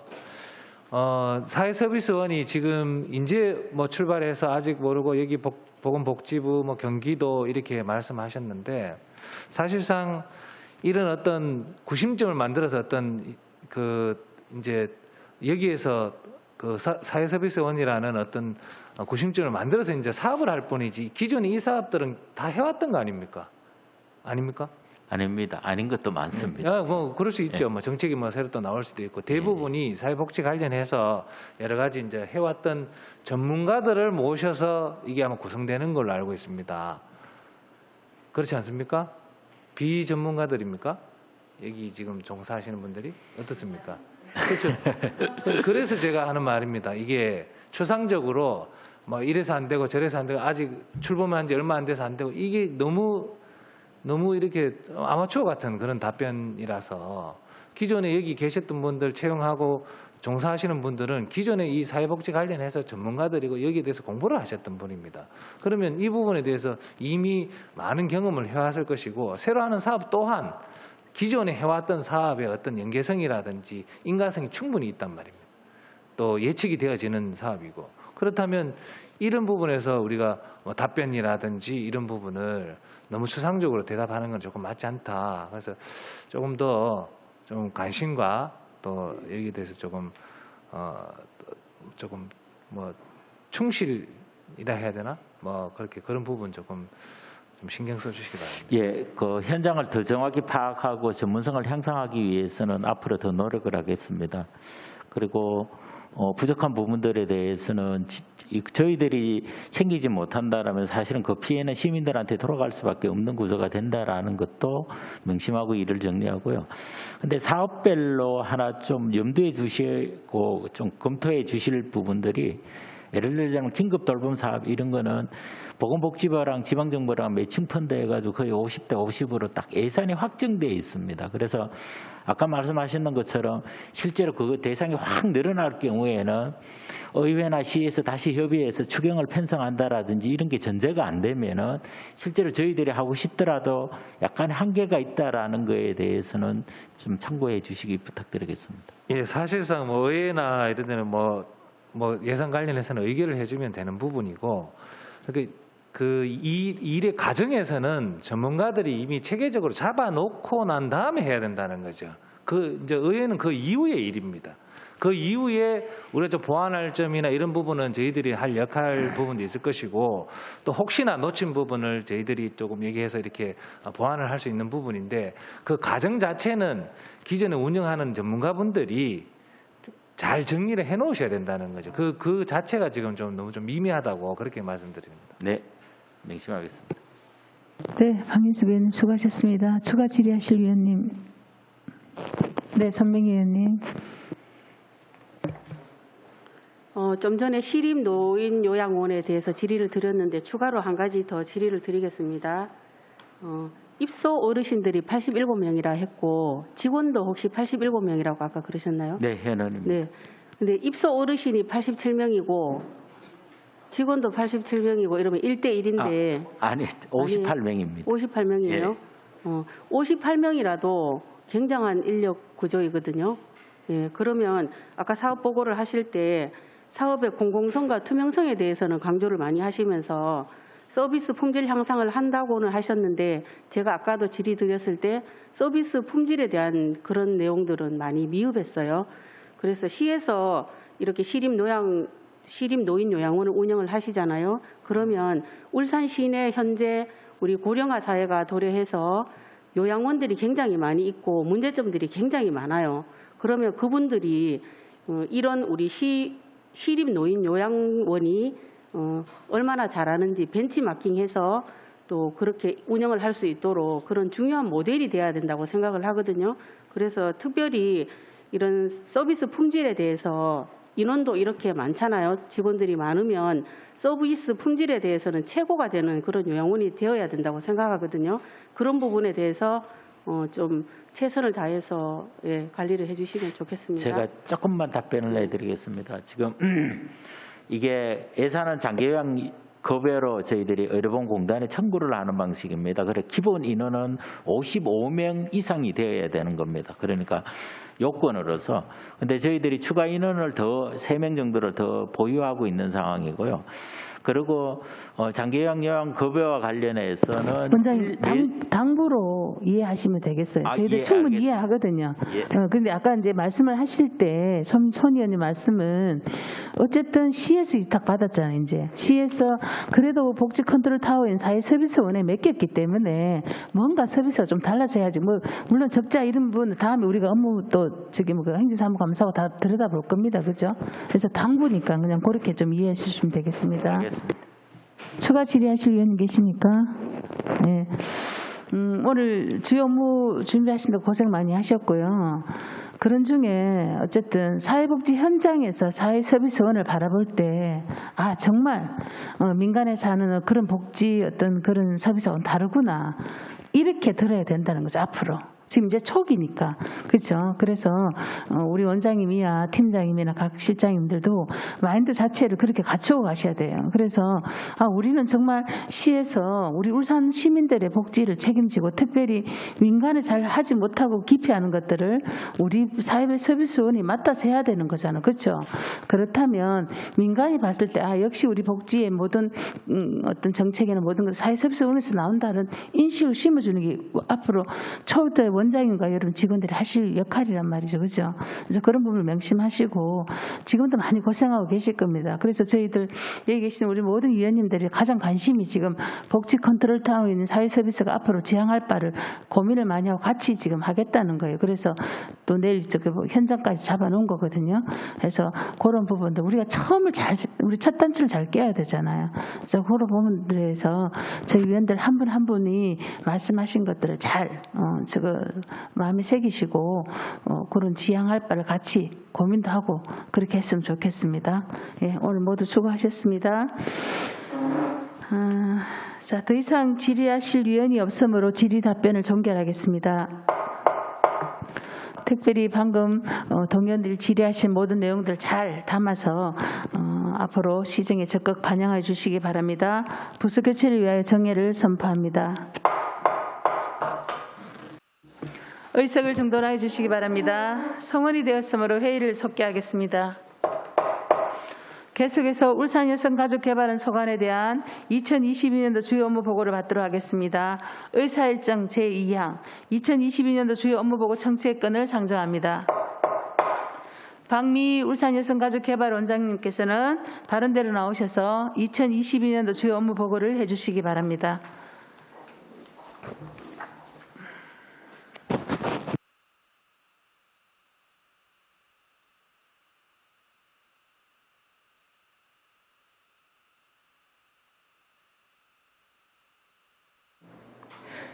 울산광역시 여성가족개발원 원장 박미희입니다. 새로 만드는 위대한 울산을 위해 애쓰시는 이영애 환경복지위원장님과 방인석 부위원장님을 비롯한 여러 위원님들께 감사의 말씀을 올립니다. 보고에 앞서 여성가족개발원 직원을 소개해드리겠습니다. 김혜정 정책연구팀장입니다. 이영란 교육사업팀장입니다. 정연희 경영지원팀장입니다. 이어 울산여성가족개발원 소관 2022년 주요 업무 계획을 보고드리겠습니다. 보고서 1페이지는 일반 현황입니다. 울산여성가족개발원은 정원 12명에 현원 14명으로 정책연구팀, 교육사업팀, 경영지원팀 3개 팀과 수탁기관인 성별역량평가센터를 운영하고 있습니다. 2페이지 팀별 담당 사무는 보고서로 가름하겠습니다. 3페이지 예산 현황도 살펴봐 주시면 될 것 같습니다. 다음은 2022년도 주요 업무 계획을 추진 목표별로 보고 드리겠습니다. 첫 번째, 사회적 돌봄 강화 등 맞춤형 가족정책 실현을 위한 추진 과제입니다. 6페이지, 울산시 베이비 부모 세대의 건강 및 여가생활 지원 방안 연구입니다. 울산 지역 베이비 부모 세대의 건강 및 여가생활 실태와 정주 여건 등의 욕구 조사를 실시하여 퇴직 후 베이비 부모 세대의 정주 욕구를 높이고 삶의 질 향상을 위한 정책을 마련하고자 합니다. 7페이지, 울산 지역 장애인 가족의 돌봄 현황 및 지원 방안 연구에서는 울산 지역의 성인 발달 장애인을 돌보는 가족의 현황 및 생활 실태를 파악하여 돌봄 지원 체계를 강화하기 위한 방안을 모색하고자 합니다. 8페이지, 울산시 새로운 가구 형태의 사례에서 본 신가족 문화 연구는 살펴보시면 될 것 같습니다. 9페이지, 울산시민학교 세상을 읽다 미디어 리터러시 교육입니다. 다양한 형태의 미디어를 통해 확인되지 않은 정보가 무분별하게 유통되고 사회적 문제로 야기되고 있어 미디어를 바르게 이해하고 해석할 수 있는 시민역량 교육을 실시하고자 합니다. 10페이지, 2022 울산광역시 성인지 통계 연구입니다. 11페이지 2022 젠더 아카데미 사업입니다. 12페이지 실로 엮는 성평등 뜨개질하는 남자입니다. 지난 5월 전국 최초로 남성이 참여하는 뜨개질 빨리뜨기 행사를 개최하여 울산 시민의 참여와 큰 호응이 있었습니다. 앞으로도 일상 속의 성별 고정관념에 대한 인식을 개선하고 성평등 문화가 확산되도록 노력하겠습니다. 13페이지 울산 성별 역량 평가 센터 운영입니다. 성별 역량 제도의 운영의 실효성 제고와 양성평등 기반 구축을 위해 여성가족부로부터 수탁받아 법령, 계획, 성인지, 예결산 제도 등에 대한 성별 역량 평가 컨설팅 업무를 수행하고 있습니다. 세 번째, 지속가능 일자리 창출을 통한 여성경제활동 지원 사업입니다. 14페이지 울산 ICT 여성 일자리 현황 및 여성인재 양성 방안 연구입니다. 4차 산업시대를 맞이하여 울산 지역 내 ICT 분야 여성 일자리 현황을 분석하고 수요를 파악해 ICT 관련 신규 여성 일자리를 발굴 및 지원 방안을 도모하고자 합니다. 15페이지 울산시 고령 임산부의 일터 복귀를 위한 사회 환경 조성에 관한 연구입니다. 우리나라 합계 출산율은 0.86명, 울산은 0.97명입니다. 그리고 우리나라는 세계 최저라고 볼 수 있고요. 평균 초산 연령도 31세로 OECD 국가 중에서도 높은 편입니다. 여성 인재의 경력 보유를 위해 고령 임산부의 성공적인 출산과 일터 복귀 지원 정책을 제안하고자 합니다. 16페이지 울산 지역 전문 강사 플랫폼 구축 사업입니다. 울산에서 활동하고 있는 폭력 예방 교육, 인식 개선 교육 등 강사 데이터베이스를 구축하며 유관기관과 그리고 시민들과 함께 공유하고 향후 울산교육 통합 정보 시스템을 구축하고자 합니다. 17페이지 지금은 공학소녀 시대입니다. 4차 산업시대에 필요한 미래 인재 양성을 위해 울산 지역 청소년 대상의 스템 분야 인식 개선 교육 프로그램을 실시하고자 합니다. 18페이지 울산 여성 생활기술 공작소입니다. 1인 가구 및 여성 가구주의 증가로 일상생활 속에서 기술교육 필요성이 증가하므로 기초기술교육을 통해서 여성의 생활 자립을 도모하고자 합니다. 마지막으로 여성 권익 증진으로 살기 좋은 정주여건 조성 사업입니다. 19페이지 청년 여성은 왜 울산을 떠나는가입니다.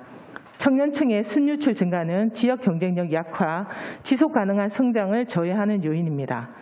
청년 여성의 인구 유출 원인을 파악해 울산시 청년 여성의 정주 여건 개선 및 유입 방안을 모색하고자 합니다. 20페이지 울산 여성 NGO 역량 강화와 지원 방안 연구입니다. 민간 거버넌스가 함께하는 정책의 중요성이 강조되고 있어 거버넌스의 기초가 되는 울산 여성 NGO의 역량 강화 및 지원 방안을 모색하고자 합니다. 21페이지 울산 지역 풀뿌리 여성 소모임 지원 사업입니다.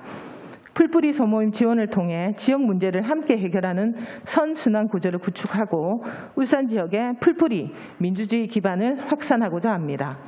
22페이지 38 세계 여성의 날 사업입니다. 노동 존중 대표도시 울산에서 세계 여성의 날의 의미를 시민들에게 알려 여성 노동에 대한 가치 확산 및 시민 공감대를 형성하여 지난 3월 5일부터 11일까지 38 세계 여성의 날 기념 사업을 추진하였습니다. 앞으로도 울산 여성 가족 개발원은 지역 성평등 인식 및 문화 확산을 위한 연구와 사업을 통해 여성과 가족이 행복한 울산 건설을 위한 노력에 최선을 다하겠습니다. 이상으로 보고를 마치겠습니다. 경청해 주셔서 감사합니다. 네, 박미 원장님 수고하셨습니다. 울산에서 가족개발원 소관 2022년도 주요 업무 보고와 관련해서 선명리 위원님 질의해 주시기 바랍니다. 네, 원장님 보고 잘 받았습니다. 여성과 가족 그리고 보육과 저출생 또 아동과 청소년 등 다양한 분야에서 연구와 사업을 추진하고 있으신 걸로 보고 받았습니다. 울산 여성가족개발원에서 올해 중점적으로 계획하고 있는 추진하고 있는 사업이 있으시다면 그중에서 어떤 사업인지 말씀 부탁드리겠습니다. 저희 이번에 전체적으로 살펴보시면 그 성평등 확산이라든지 등의 그리고 또 저출산 그리고 여성 일자리뿐만 아니라 탈울산화에 관한 여러 가지 부분에 대해서 고민을 하고 있고요. 그 부분들이 연구 과제라든지 이렇게 스며들고 있습니다. 특히 베이비부머 세대의 여가 및 건강 실태 그리고 청년 여성이 왜 울산을 떠나는가에 대한 부분에 대해서 조금 더 잘 살펴보고 있습니다. 예, 답변 감사합니다. 제가 어제 신문에서 기사를 봤는데요. 그 부산, 울산, 경남 여성 청년 30명을 대상으로 해서 부울경 청년 여성 창업 투어라는 그런 기사를 봤습니다. 현재 그 사업 추진 현황이 어떻게 되는지 또 향후 계획은 어떻게 되는지 그 사업이 어떤 것인지 설명 부탁드리겠습니다. 네, 저희 부산, 울산, 경남 여성가족 재단 그리고 이제 여성가족개발원 세 곳에서 각자 공동으로 사업을 수행하고 있습니다. 그래서 저희 이제 오늘 이렇게 업무 보고 끝나면 바로 오늘 마지막으로 경남 여성가족개발원에서 수료식을 하고 5일차의 스케줄 일정을 해서 특히 저희 울산 같은 경우는 우리 울산만의 그래서 이제 디지털 컨텐츠 랩에서 수강생들과 함께 여성들과 함께 그 전체적인 부분에 대해서 안내를 했고요. 그리고 여성 CEO가 지금 현재 울산에 있는 그런 이제 기관에 가서 견학도 하고 또 그들과 대화하는 시간 등 그렇게 해서 청년 여성들이 다양하게 창업을 할 수 있는 그런 기회를 저희가 이번 기회를 발판을 삼아서 조금 더 확충하도록 하겠습니다. 네, 잘 들었습니다. 인구 감소와 일자리 부족 이런 문제들은 뭐 어느 도시나 할 것 없이 중요한 문제라고 생각이 됩니다. 그래서 그 여성 청년들이 창업의 기회를 얻고 또 일자리를 찾게 되고 또 그런 청년들이 울산을 떠나지 않고 울산에 남을 수 있도록 사업에 만전을 기해 주시기를 당부드리고 기대를 해보겠습니다. 네, 그래서 네, 저희가 예. 이번에 그 후속으로 저희 과제를 하나 더 했습니다. 청년 여성들 꿈을 창업하라는 그렇게 해서 발간을 또 저희가 준비를 하고 있습니다. 전체적인 사업에 대한 부분에 네. 그렇게 하겠습니다. 감사합니다. 이상 질의를 마치겠습니다. 고맙습니다. 네, 서명기 의원님 수고하셨습니다. 방인수 위원님 질의해 주시기 바랍니다. 설명 잘 들었습니다. 지금 여성가족개발원이잖아요. 네, 맞습니다. 여성이 앞서고 네. 가족이 이제 이렇게 들어가는데 가족 부분에는 뭐가 있을까요? 정책이라든지 이런 부분. 통칭적으로 여성만을 위한 어떤 그런 부분인지. 네네. 저희가 여성뿐만 아니라 저희 이제 6페이지 살펴보시면 사회적 돌봄 강화 등 맞춤형 가족 정책 실현으로 해서 베이비 부모 세대, 장애인 가족 그리고 아까 제가 말씀드린 것처럼 1인 가구라든지 그리고 핑크족 이런 등등의 다양한 새로운 신가족 문화에 대해서도 저희들 지금 현재 살펴보고 있고요. 그래서 여성에만 국한되지 않다는 부분들이 저희들께 말씀을 드리고 싶습니다. 예, 국한되지 않은데 여성 관련 정책이 많네요. 많고. 그래서 기본적으로 우리 성평등을 원칙으로 하고 여성들이 이제 경력 단절 여성이라든지 이런 분들이 여러 가지 뭐 청년이라든지 이제 사회 진출을 하고 이렇게 사회생활을 잘 할 수 있도록 그런 정책을 많이 만들어내시는데요. 지금 현재 뭐 저희 나라뿐만 아니라 전 세계가 굉장히 코로나나 뭐 경기 침체 등등 해서 여러 가지 어려운 상황이 지금 처해 있고 그렇게 이제 어렵다 보니까 물가라든지 여러 부분이 뭐 이렇게 또 상승도 있고 해서 이제 말 그대로 가정이 지금 붕괴가 되는 그런 일이 뭐 언론에도 보셨을 겁니다. 여러 가지. 근데 그런 부분에서 우리 뭐 여성가족개발원에서 혹시 뭐 이렇게 정책적이라는 건지 어떤 사회적 문제 분석이라든지 이런 부분 혹시 준비하고 계신지 한번 여쭙고 싶습니다. 저희가 일단 이제 코로나에 가장 이제 제일 많이 힘들어했던 부분들이 이제 가족과 함께하는 시간이 많아지다 보니까는 그 뭐 주 양육자라든지 그리고 이제 가사 부담이 여성에게 조금 더 많이 편중되어 있는 상황이 많아서 특히 여성들에 대한 우울감이라든지 이런 부분들이 의외로 정말 많습니다. 그래서 그런 부분들에 대한 저희가 과제라든지 사업이라든지 이런 부분도 저희가 작년에도 했었고요. 그 후속 연구로 지금 올해도 하고 있습니다. 예, 또 여성이네요. 그러니까 뭐 가족에 대한 부분도 조금 이제 넓게 좀 봐주시라 포괄적으로 그런 거 부탁을 드리고요. 그렇게 하겠습니다. 그 언론에 이렇게 보면 다른 나라 이제 중국입니다. 중국이 코로나로 인해서 이제 봉쇄를 했지 않습니까? 네. 중국은 정책이 조금 달리해서. 근데 참 슬픈 게도 봉쇄를 해서 집에 이제 이렇게 있다 보니까 그게 봉쇄가 풀리는 순간 이혼율이 굉장히 급등을 했더라고요.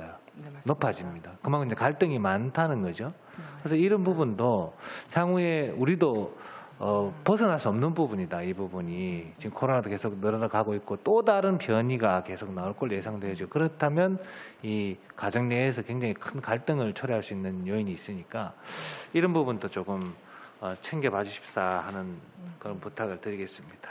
네, 그렇게 하겠습니다. 예, 시간을 짧게 하겠습니다. 마치겠습니다. 네, 방수 의원님 수고하셨습니다. 안철 의원님 질의 부탁드리겠습니다.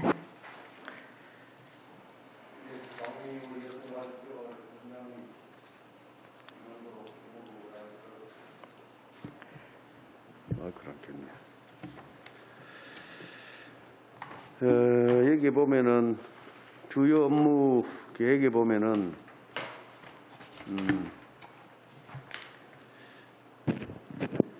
울산시 베이비 부모 세대의 건강 및 여가 생활 지원 방안이 있습니다. 두 가지만 묻겠습니다.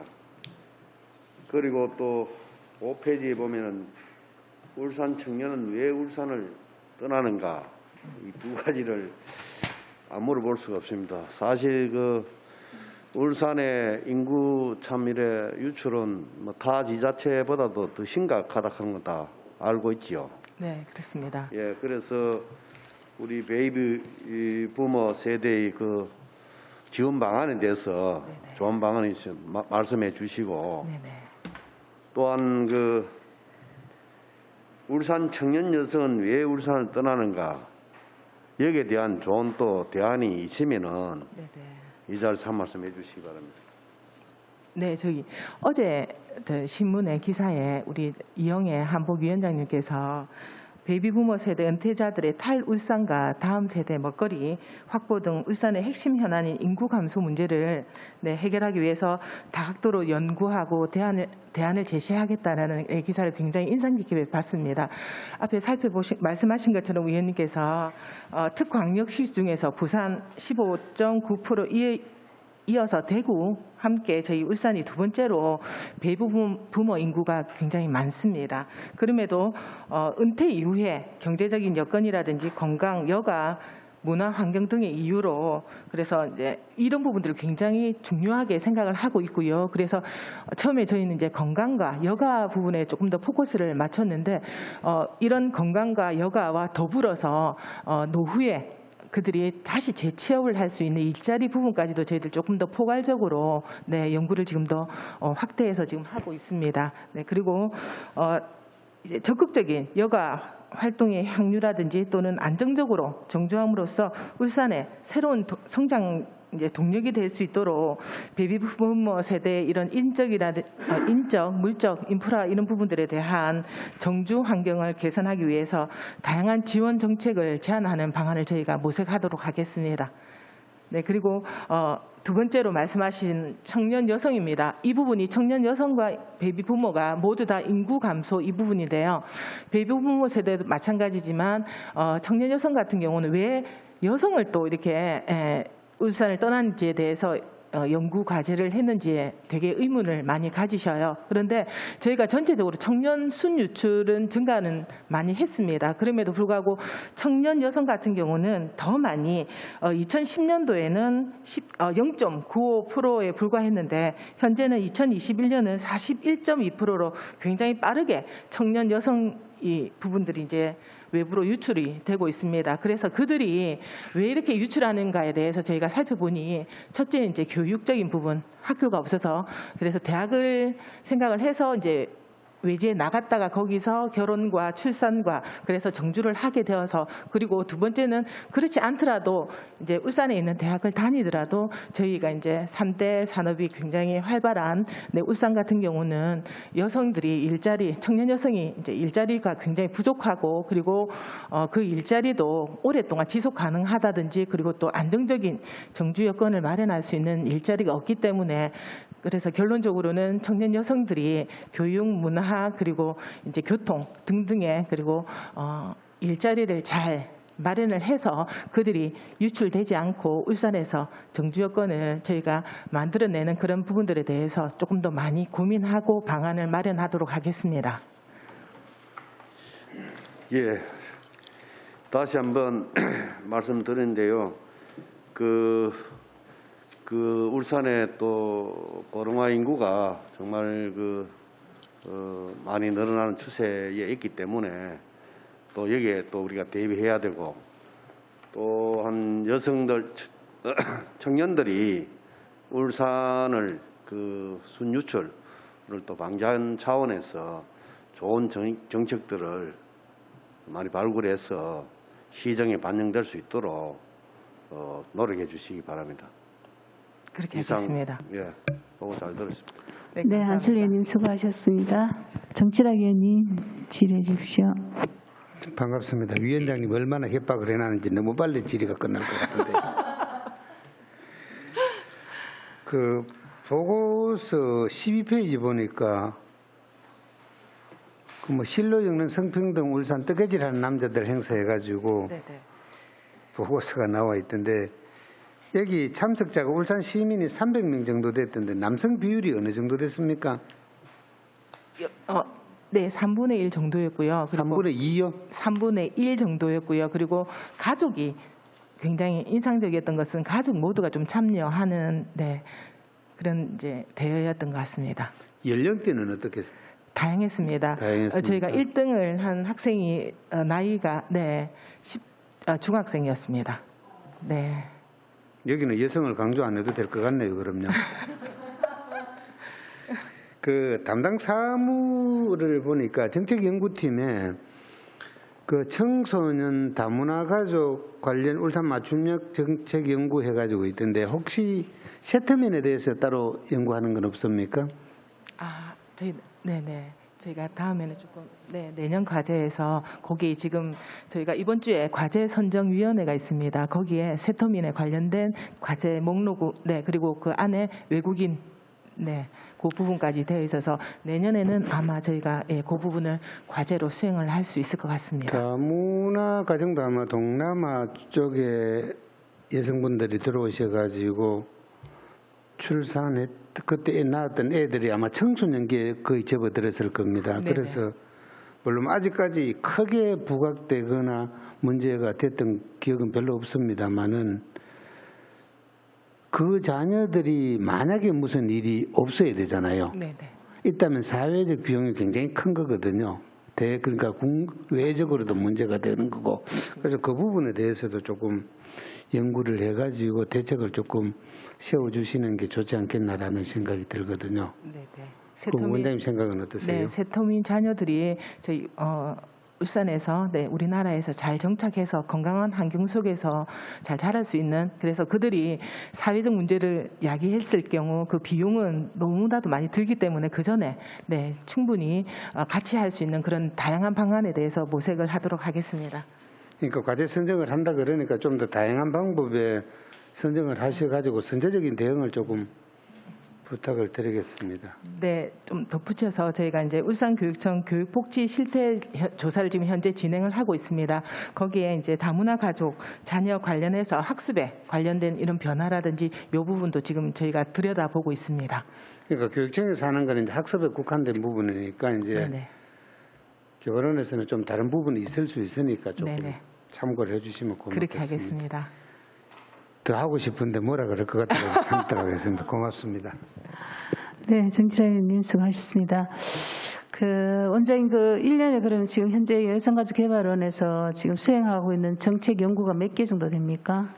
저희가 지금 현재 기본 연구는 12개, 자체 연구는 지금 2개 있고, 그다음에 수탁 연구가 현재 2건이 있습니다. 수탁 연구 2건은 어디에서 받은 거? 죄송합니다. 수탁 건. 연구는 3건입니다. 어디에서 받은 거? 저희들 이제 북구 경찰청, 그리고 네. 이제 교육청, 네. 그리고 잠깐만요. 북구청. 북구청. 네네. 거기에 대한 영역비는 얼마 정도 되는데 수탁 비용? 북구청 같은 경우는 2천만 원 정도 있고요. 그리고 교육청 같은 경우도 2천만 원입니다. 네. 제가 왜 이 질문을 드리냐면 가끔씩 우리 여성가족개발원에서 연구해야 될 그런 주제들이 울산발전연구원이나 다른 기관에서 수탁하는 경우가 많습니다. 그건 우리 여성가족개발원에 소속된 원장님 이하 우리 팀장님들이 그죠? 그래서 그 부분을 좀 더 노력하셔서 여성가족개발원에서 수탁해서 연구해야 될 그런 어떤 제목들이 다른 연구원에서 연구되면 안 되거든요. 그죠? 그래서 그런 부분들 좀 노력하셔서 직접 기관을 방문하신다든지 또 이렇게 여기 위원회 우리 위원님들께서 늘 가족이 먼저 중심이 돼야 된다는 말씀을 많이 하시잖아요. 저희들 이거 제가 8년 전에 명칭도 제가 그때 수정해서 가족을 집어넣은 거예요. 저 여성정책개발원이었는데 여성만 들어가게 되면 너무 이렇게 이름 자체에서부터 그죠? 그래서 제가 그때 수정 발의를 제안해서 가족이란 걸 집어넣었습니다. 그렇다면 가족적인 어떤 가족에 관계되는 것들 더 많이 좀 수렴하고 특별히 꼭 시에서 주는 어떤 그런 과제 중요한 게 아니라 바깥에 외부 기관에 여러분들 직접 뛰어다니셔가지고 좀 많은 것을 수탁할 수 있도록 그죠? 그렇게 또 좀 부탁드리고 또 성별영향평가센터에서 운영하고 있는 그런 또 성인지 교육도 마찬가지입니다. 가끔씩 성인지와 관계된 교육임에도 불구하고 개발원이 패싱 당할 때가 있더라고요. 제가 신문을 보면 왜냐하면 제가 있었던 곳이기 때문에 관심이 많잖아요, 그죠?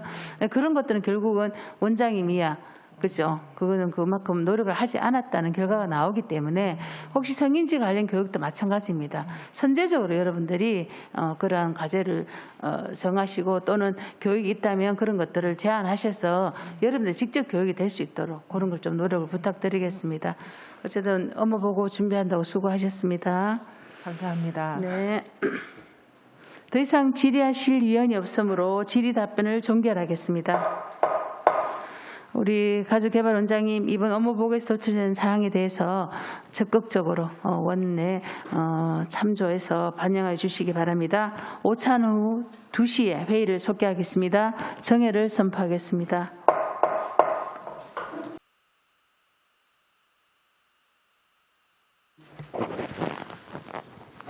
네, 의석을 정돈해 주시기 바랍니다. 성원이 되었으므로 회의를 속개하겠습니다.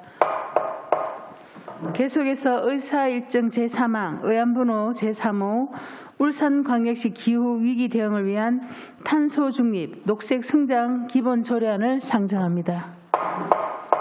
본 조례안에 대하여 김미경 환경국장님께서는 바른대로 나오셔서 제안 설명을 해주시기 바랍니다.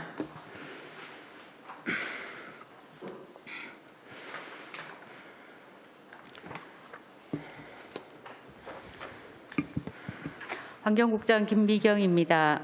쾌적한 생태환경 조성과 기후위기 대응에 깊은 관심과 배려를 아끼지 않으시는 이영혜 위원장님을 비롯한 여러 위원님들께 감사의 말씀을 드립니다. 제안 설명에 앞서 간부 공무원을 소개해드리겠습니다. 문일수 환경정책과장입니다. 의안번호 제3호 울산광역시 기후위기 대응을 위한 탄소 중립, 녹색 성장 기본 조례안에 대해 제안 설명드리겠습니다. 제정 이유입니다.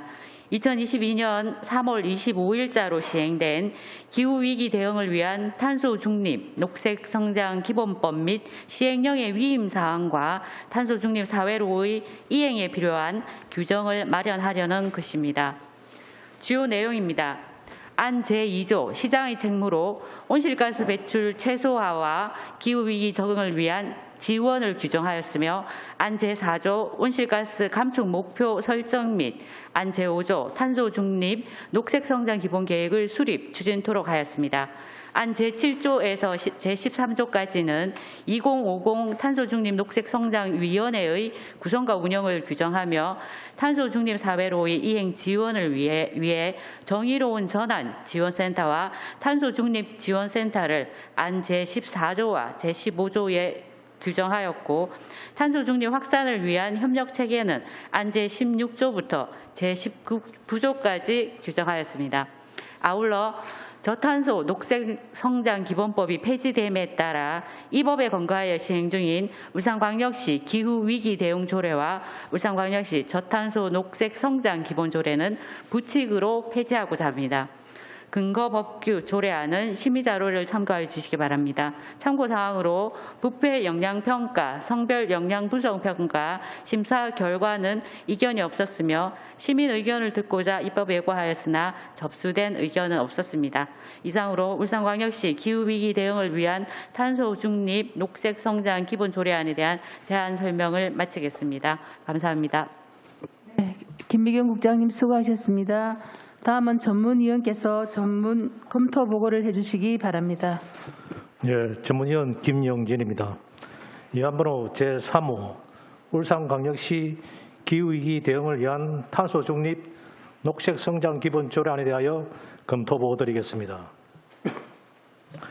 제정 이후 주요 내용, 근거 법규 등은 검토 보고서를 참고해 주시기 바랍니다.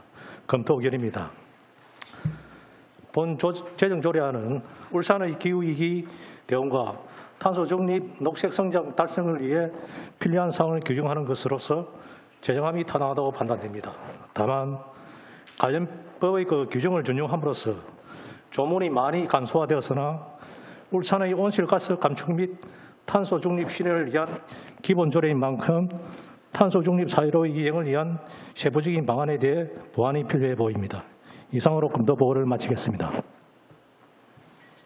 네, 김영진 전문위원님 수고하셨습니다. 본 조례안에 대하여 질의 토론하실 위원께서는 질의 토론해 주시기 바랍니다. 질의 토론에 대한 답변은 환경국장님께서 해주시기 바랍니다. 먼저 우리 방희석 위원님 질의해 주십시오. 예, 국장님, 과장님 수고 많으십니다. 설명 잘 들었고요.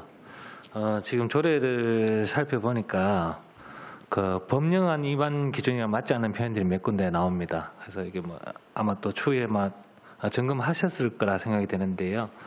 제 2조에 보면 시장이 처음 나오고 이후에 이제 시장이 책무라고 바로 나옵니다.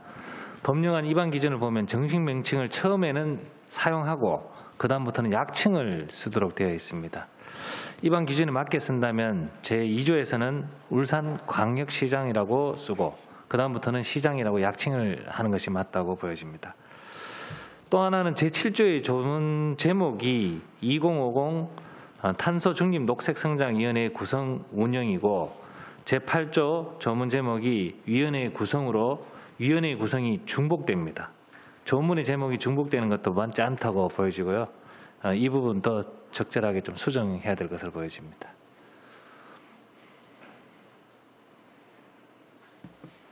네, 의원님 좋은 말씀을 주셔서 감사합니다. 저희들이 환경부의 그 기본 조례안을 참고하여 작성하다 보니 누락된 것 같습니다. 예, 수정이 좀 필요할 것 같고요.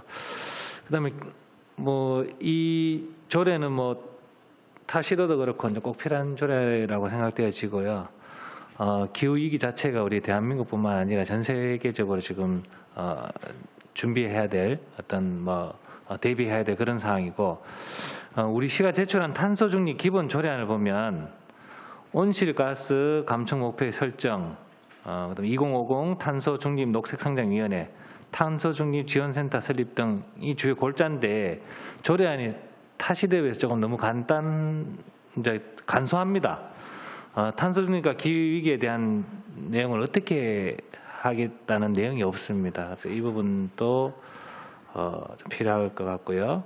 그다음에 타시도 조례가 이제 대비를 해서 보면 시민의 책무와 공공기관의 책무, 온실가스 감축 목표의 설정 또는 변경 시 고려해야 할 사항, 이게 타시도에서 있는 내용입니다. 신재생 에너지 전환, 녹색 건축물의 활성화, 탄소 흡수원 확충 등 기후 위기를 극복하고 탄소 중립 사회로 나가기 위한 세부적인 내용들을 담고 있는데 비해 우리 시는 너무 조금 빈약하다 해야 되나? 이런 부분이 있으니까 여기에 대해서 이유에 대해서 조금 설명 좀 부탁드리겠습니다. 네, 그 부분에 대해서 말씀드리겠습니다. 저희들이 이제 위임 조례를 작성할 때에는 이제 법에서 규정하고 있는 거를 중복에서는 잘 기술을 하지 않습니다. 그렇게 될 경우에는 법이 바뀔 때 사실 조례가 따라가지 못하는 부분이 있습니다. 근데 이 위원님께서 말씀하신 우리 탄소 중립의 목표가 울산시는 없는 것 같아. 그다음에 뭐 시민의 책무 이런 게 빠진 게 아니냐라고 말씀을 하시는데 이 조례를 근거로 해서 우리가 탄소 중립 센터에서 울산시가 가야 될 목표를 정하고 실천 계획을 수립할 겁니다. 기본 계획을 5년 단위로 수립하게끔 돼 있기 때문에 거기서 울산시가 가야 될 목표는 충분히 정할 수 있을 것 같고요.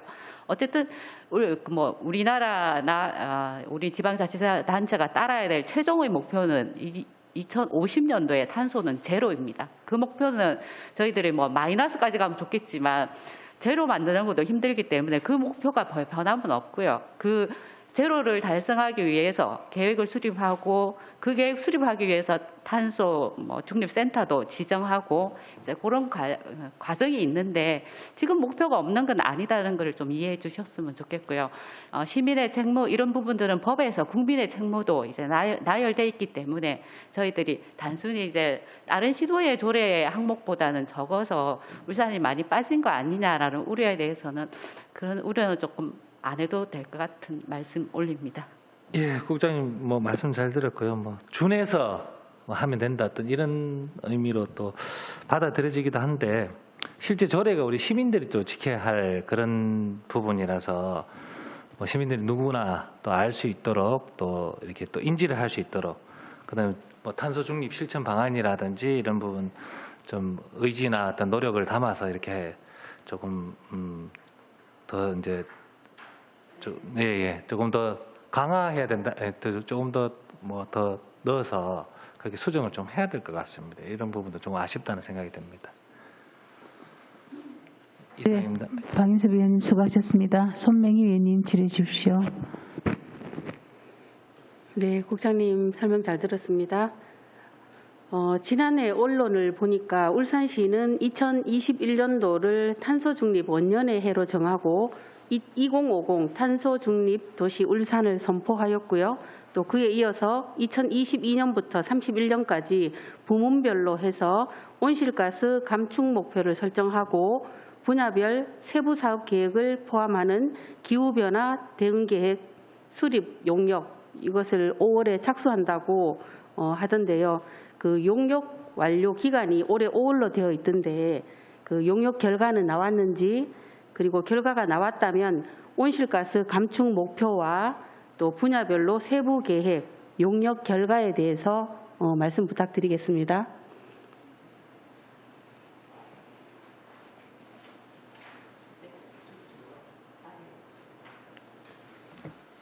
제가 그 답변을 한번 드리겠습니다. 저희들 9월달 하는 부분에 대해서 저희들이 이제 대응 계획해가지고 지금 현재 저희 수립하고 있는데 지금 현재 국가 정학 계획이 아직까지 확정이 안 돼가지고 지금 어느 정도 지금 현재 연기가 돼가지고 이 계획이 올 연말 되면 어느 정도 수립돼가지고 내년 또 올 연말 되면 국가 계획이 또 변경이 되는 부분이 있어가지고 그 변경 수정을 해가지고 하면 내년 3월경 되면 이제 확실하게 대응 계획이라든지 우리 울산에 탄소 감축할 수 있는 양이라든지 이런 게 지금 현재는 책정이 되어 있습니다. 있는 게 이제 2018년도 기준 해가지고 탄소 배출량 가지고 저희들이 현재 양 자체가 산업 부분과 비산업 부분에 책정되어 있습니다. 총 5,600만 톤 되는데 그 중에서 이제 산업 분야가 4,900만이고 비산업이 한 750만 톤 정도 됩니다. 이 부분 정해져 있기 때문에 이 기준을 해가지고 저희들 대응 계획이라든지 이런 부분이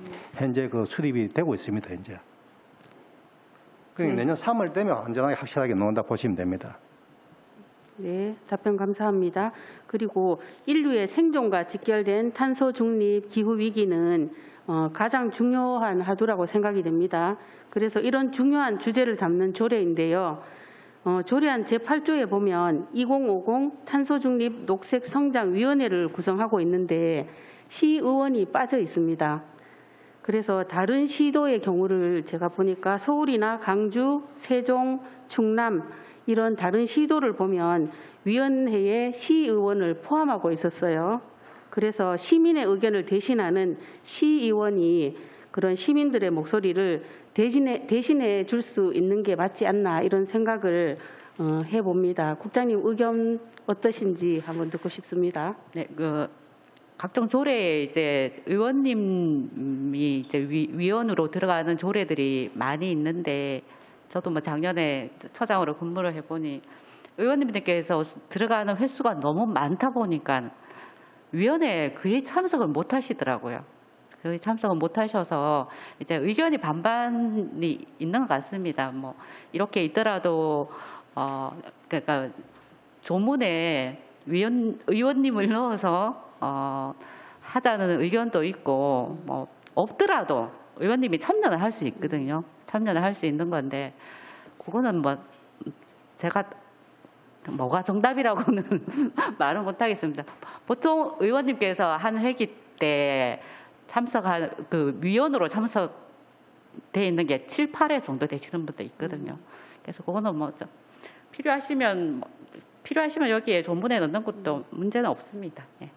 네, 답변 감사합니다. 이상 질의 마치겠습니다. 네, 손명희 의원님 수고하셨습니다. 안수일 의원님 질의해 주시기를 부탁드립니다. 예, 환경국장님. 지금 지구온난화로 참 많은 기후변화로 인해서 많은 또 사회적으로 지역적으로 재난이 발생하고 있습니다. 그래서 전 세계적으로 2050년까지 탄소 제로화 시대를 만들기 위해서 각종 그런 정책들을 이래 또 펼치고 있습니다. 지금 조금 늦은 감이 있습니다만은 우리 시에서도 민선 8기가 이제 접어들면서 중앙 정부 정책에 발맞추기 위해서 이 조례안을 내놓은 걸로 알고 있습니다. 근데 이게 보니까 제5조에 한번 보십시오.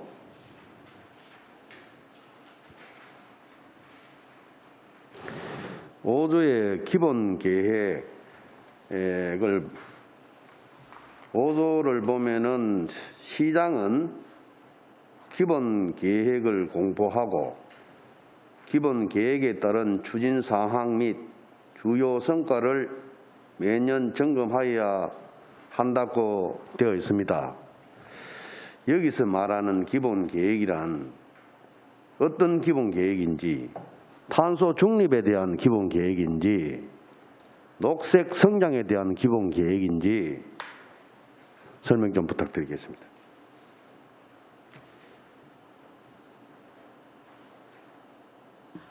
여기에는 온실가스 감축을 위한 기본 계획이 되겠습니다. 그래서 탄소 중립도 포함이 되고요.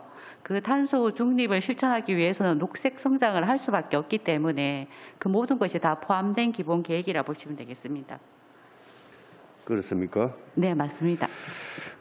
그리고 보통 보면은 기본 계획을 수립하면은 뭐 3년이라든지 5년이라든지 이 단위 연도를 조례 규정하고 있는데 지금 여기에는 지금 단위 규정이 지금 누락되어 있습니다. 여기에 대해서 뭐 다른 뭐 특별한 이유가 있습니까? 여기도 이제 법에 10년 기간에 대해서 5년 단위로 기본 계획을 수립하도록 되어 있습니다. 법에 상위 법에 네네 맞습니다. 10년 기간에 5년 단위로 네네.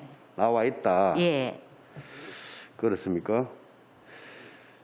또 하나를 또 이야기하자면은 통상적으로 기본 계획을 수립하면은 의회를 보고하도록 되어 있습니다. 그런데 이 조례는 규정이 없습니다. 여기에 왜 또 누락되어 있는지, 또 이것도 상위법에 뭐 이래 저축되어 있습니까? 의회 보고라는 것은 다른 조례에서 그거를 명기화할 수는 있겠지만 그 의원님의 그 권한이라 해야 되나요? 언제든지 업무 사항에 대해서는 요구를 할 수 있게 돼 있기 때문에 그 부분으로도 충분히 이 계획에 대해서 의회에 보고하는 역할 기능을 할 수 있다라고 봅니다. 물론 통상적으로 뭐 의회 뭐 의원들에게 담당자가 와서 뭐 보고하고 합니다만도 그래도 이 조례에 의회에 보고하도록 명시되어 있으면은 또 우리 의원들도 여기에 대한 또 많은 관심을 가질 수 있고 또 그게 바로 집행부서하고 의회 기관하고 이게 뭐 소통이 되는 것이지. 그래도 물론 뭐 업무상 의원들에게 뭐 보고를 뭐 하지만도 그래도 이 조례에는 또 명시가 돼 있으면은 또한 우리 의원들이 많은 관심을 가지게 된다. 그런 차원에서 말씀드리는 네, 겁니다. 알겠습니다. 좀 아쉽습니다. 그런 부분. 이상입니다. 네, 수고하셨습니다. 한수일 의원님. 추가 질의하실 의원님. 네, 방인섭 의원님 질의해 주시겠습니다. 예, 국장님, 저희들 뭐 국장님을 비롯해서 사실은 지구를 살리기 위해서 계속 이제 노력해 주시는데 이 조례도 뭐 그 일환이라 생각합니다. 근데 조례 이번에 이제 조례를 제정하게 되면 근데 우리가 다른 쪽으로도 조금 생각을 해봐야 된다. 탄소 중립을 가고 있는데 예를 들어서 뭐 나무를 뭐 훼손한다든지 어떤 그런 부분에서 좀 시대적 역행하는 그런 사업이 시에서 있을 수도 있거든요. 그래서 최대한 산림이나 자연은 훼손되지 않고 우리 탄소 중립 시대에 맞춰갈 수 있도록 이렇게 부서별 좀 협조도 필요할 것 같습니다. 그런 부분도 잘 챙겨주시기 바랍니다. 네. 네, 또 추가 질의하실 의원님 계십니까? 국장님, 제가 알기로는 이거 기본 계획이 국가가 5년 단위고 지방자치단체는 10년 단위 아닙니까? 제가 그렇게 알고 있는데 근거해서 국가는 5년마다 단위를 수립하고 10년 근거죠. 5년 단위로 그걸 이제 점검한다는 거죠. 네. 그래서 어쨌든 지금 우리 동 의원님 질의하신 내용처럼 뭐 우리가 뭐 국가에서 법으로 먼저 정해져서 또 지방으로 확산되는 그런 조례지만은 사실 조례라는 것이 조례만 딱 봤을 때 구태여 상위법을 다시 검색하지 아니하더라도 시민의 책무는 뭐가 어떤 거가 있구나 또는 또 방금처럼 시는 어떠한 것을 역할을 해야 되면 특히 울산은 또 우리 공업도시잖아요. 앞으로 기업들도 지금 이 부담이 굉장히 크죠. 이게 탄소 제로 때문에 그죠. 그래서 아마 제가 펀드까지도 얘기가 나오는 걸로 제가 알고 있는데 기금은 저희들은 전혀 거론이 안 돼 있더라고요. 향후 뭐 기금을 지난번 설명 잠깐에 뭐 다룬다고 하더라도 조례에다가 미리 이 기금에 대한 근거를 올려놓게 되면 다음에 시에서 조례 기금에 대한 게 다시 다뤄질 때 근거가 되지 아니하나요? 왜 빠져 있나? 다른데 거의 다 돼 있더라고요. 다른 시도가. 네. 거기에 대해서 말씀을 좀 드리면 저희들이 이제 집행부 입장에서는 워낙에 예산이 힘들다 보니까 기금을 하나 조성한다는 게 참 쉬운 일이 아니어서 저희들이 생각 못한 부분입니다. 그렇죠. 예, 왜냐하면 예. 그렇다고 해서 회피할 일은 아니거든요. 왜냐하면 이 기금 부분이라는 것은 앞으로 지금 이 탄소 중립이 얼마나 지금 이슈잖아요. 전 세계적으로 그죠. 그리고 또 특히 뭐 우리 시민들도 마찬가지잖아요. 일회용품 적게 쓰기 잘 몰라서 그렇지 탄소 포인트 이거 찾아가려면 굉장히 가까이 많더라고요. 그죠? 그렇다면 시민들이 앞으로 뭐 시민의 아리백이잖아요. 실천. 그죠? 리백 이렇게도 얘기하지만 그래서 그런 것들이 저희들 또 봤을 때 조례가 만드신다고 수고하셨고 나름대로 고심한 적도 있지만 너무 생략이 된 부분에서 아쉬웠기 때문에 오늘 동료원들 다 질의를 하신 거거든요. 예, 알겠습니다.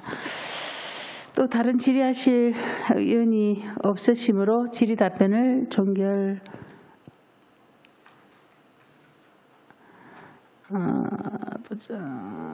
수정이 필요하죠? 수정이 필요하죠. 그러면 우리 위원님, 이 조례가 여러 가지 좀 수정이 필요할 걸로 보여져서 정리를 하시고 네. 조금 협의를 거쳐서 네. 하셨으면 좋겠습니다. 알겠습니다. 자, 우리 방인섭 위원께서 수정 요청을 하셨습니다. 의견 조율을 위해서 정회를 선포합니다. 네, 성원이 되었으므로 회의를 속개하겠습니다.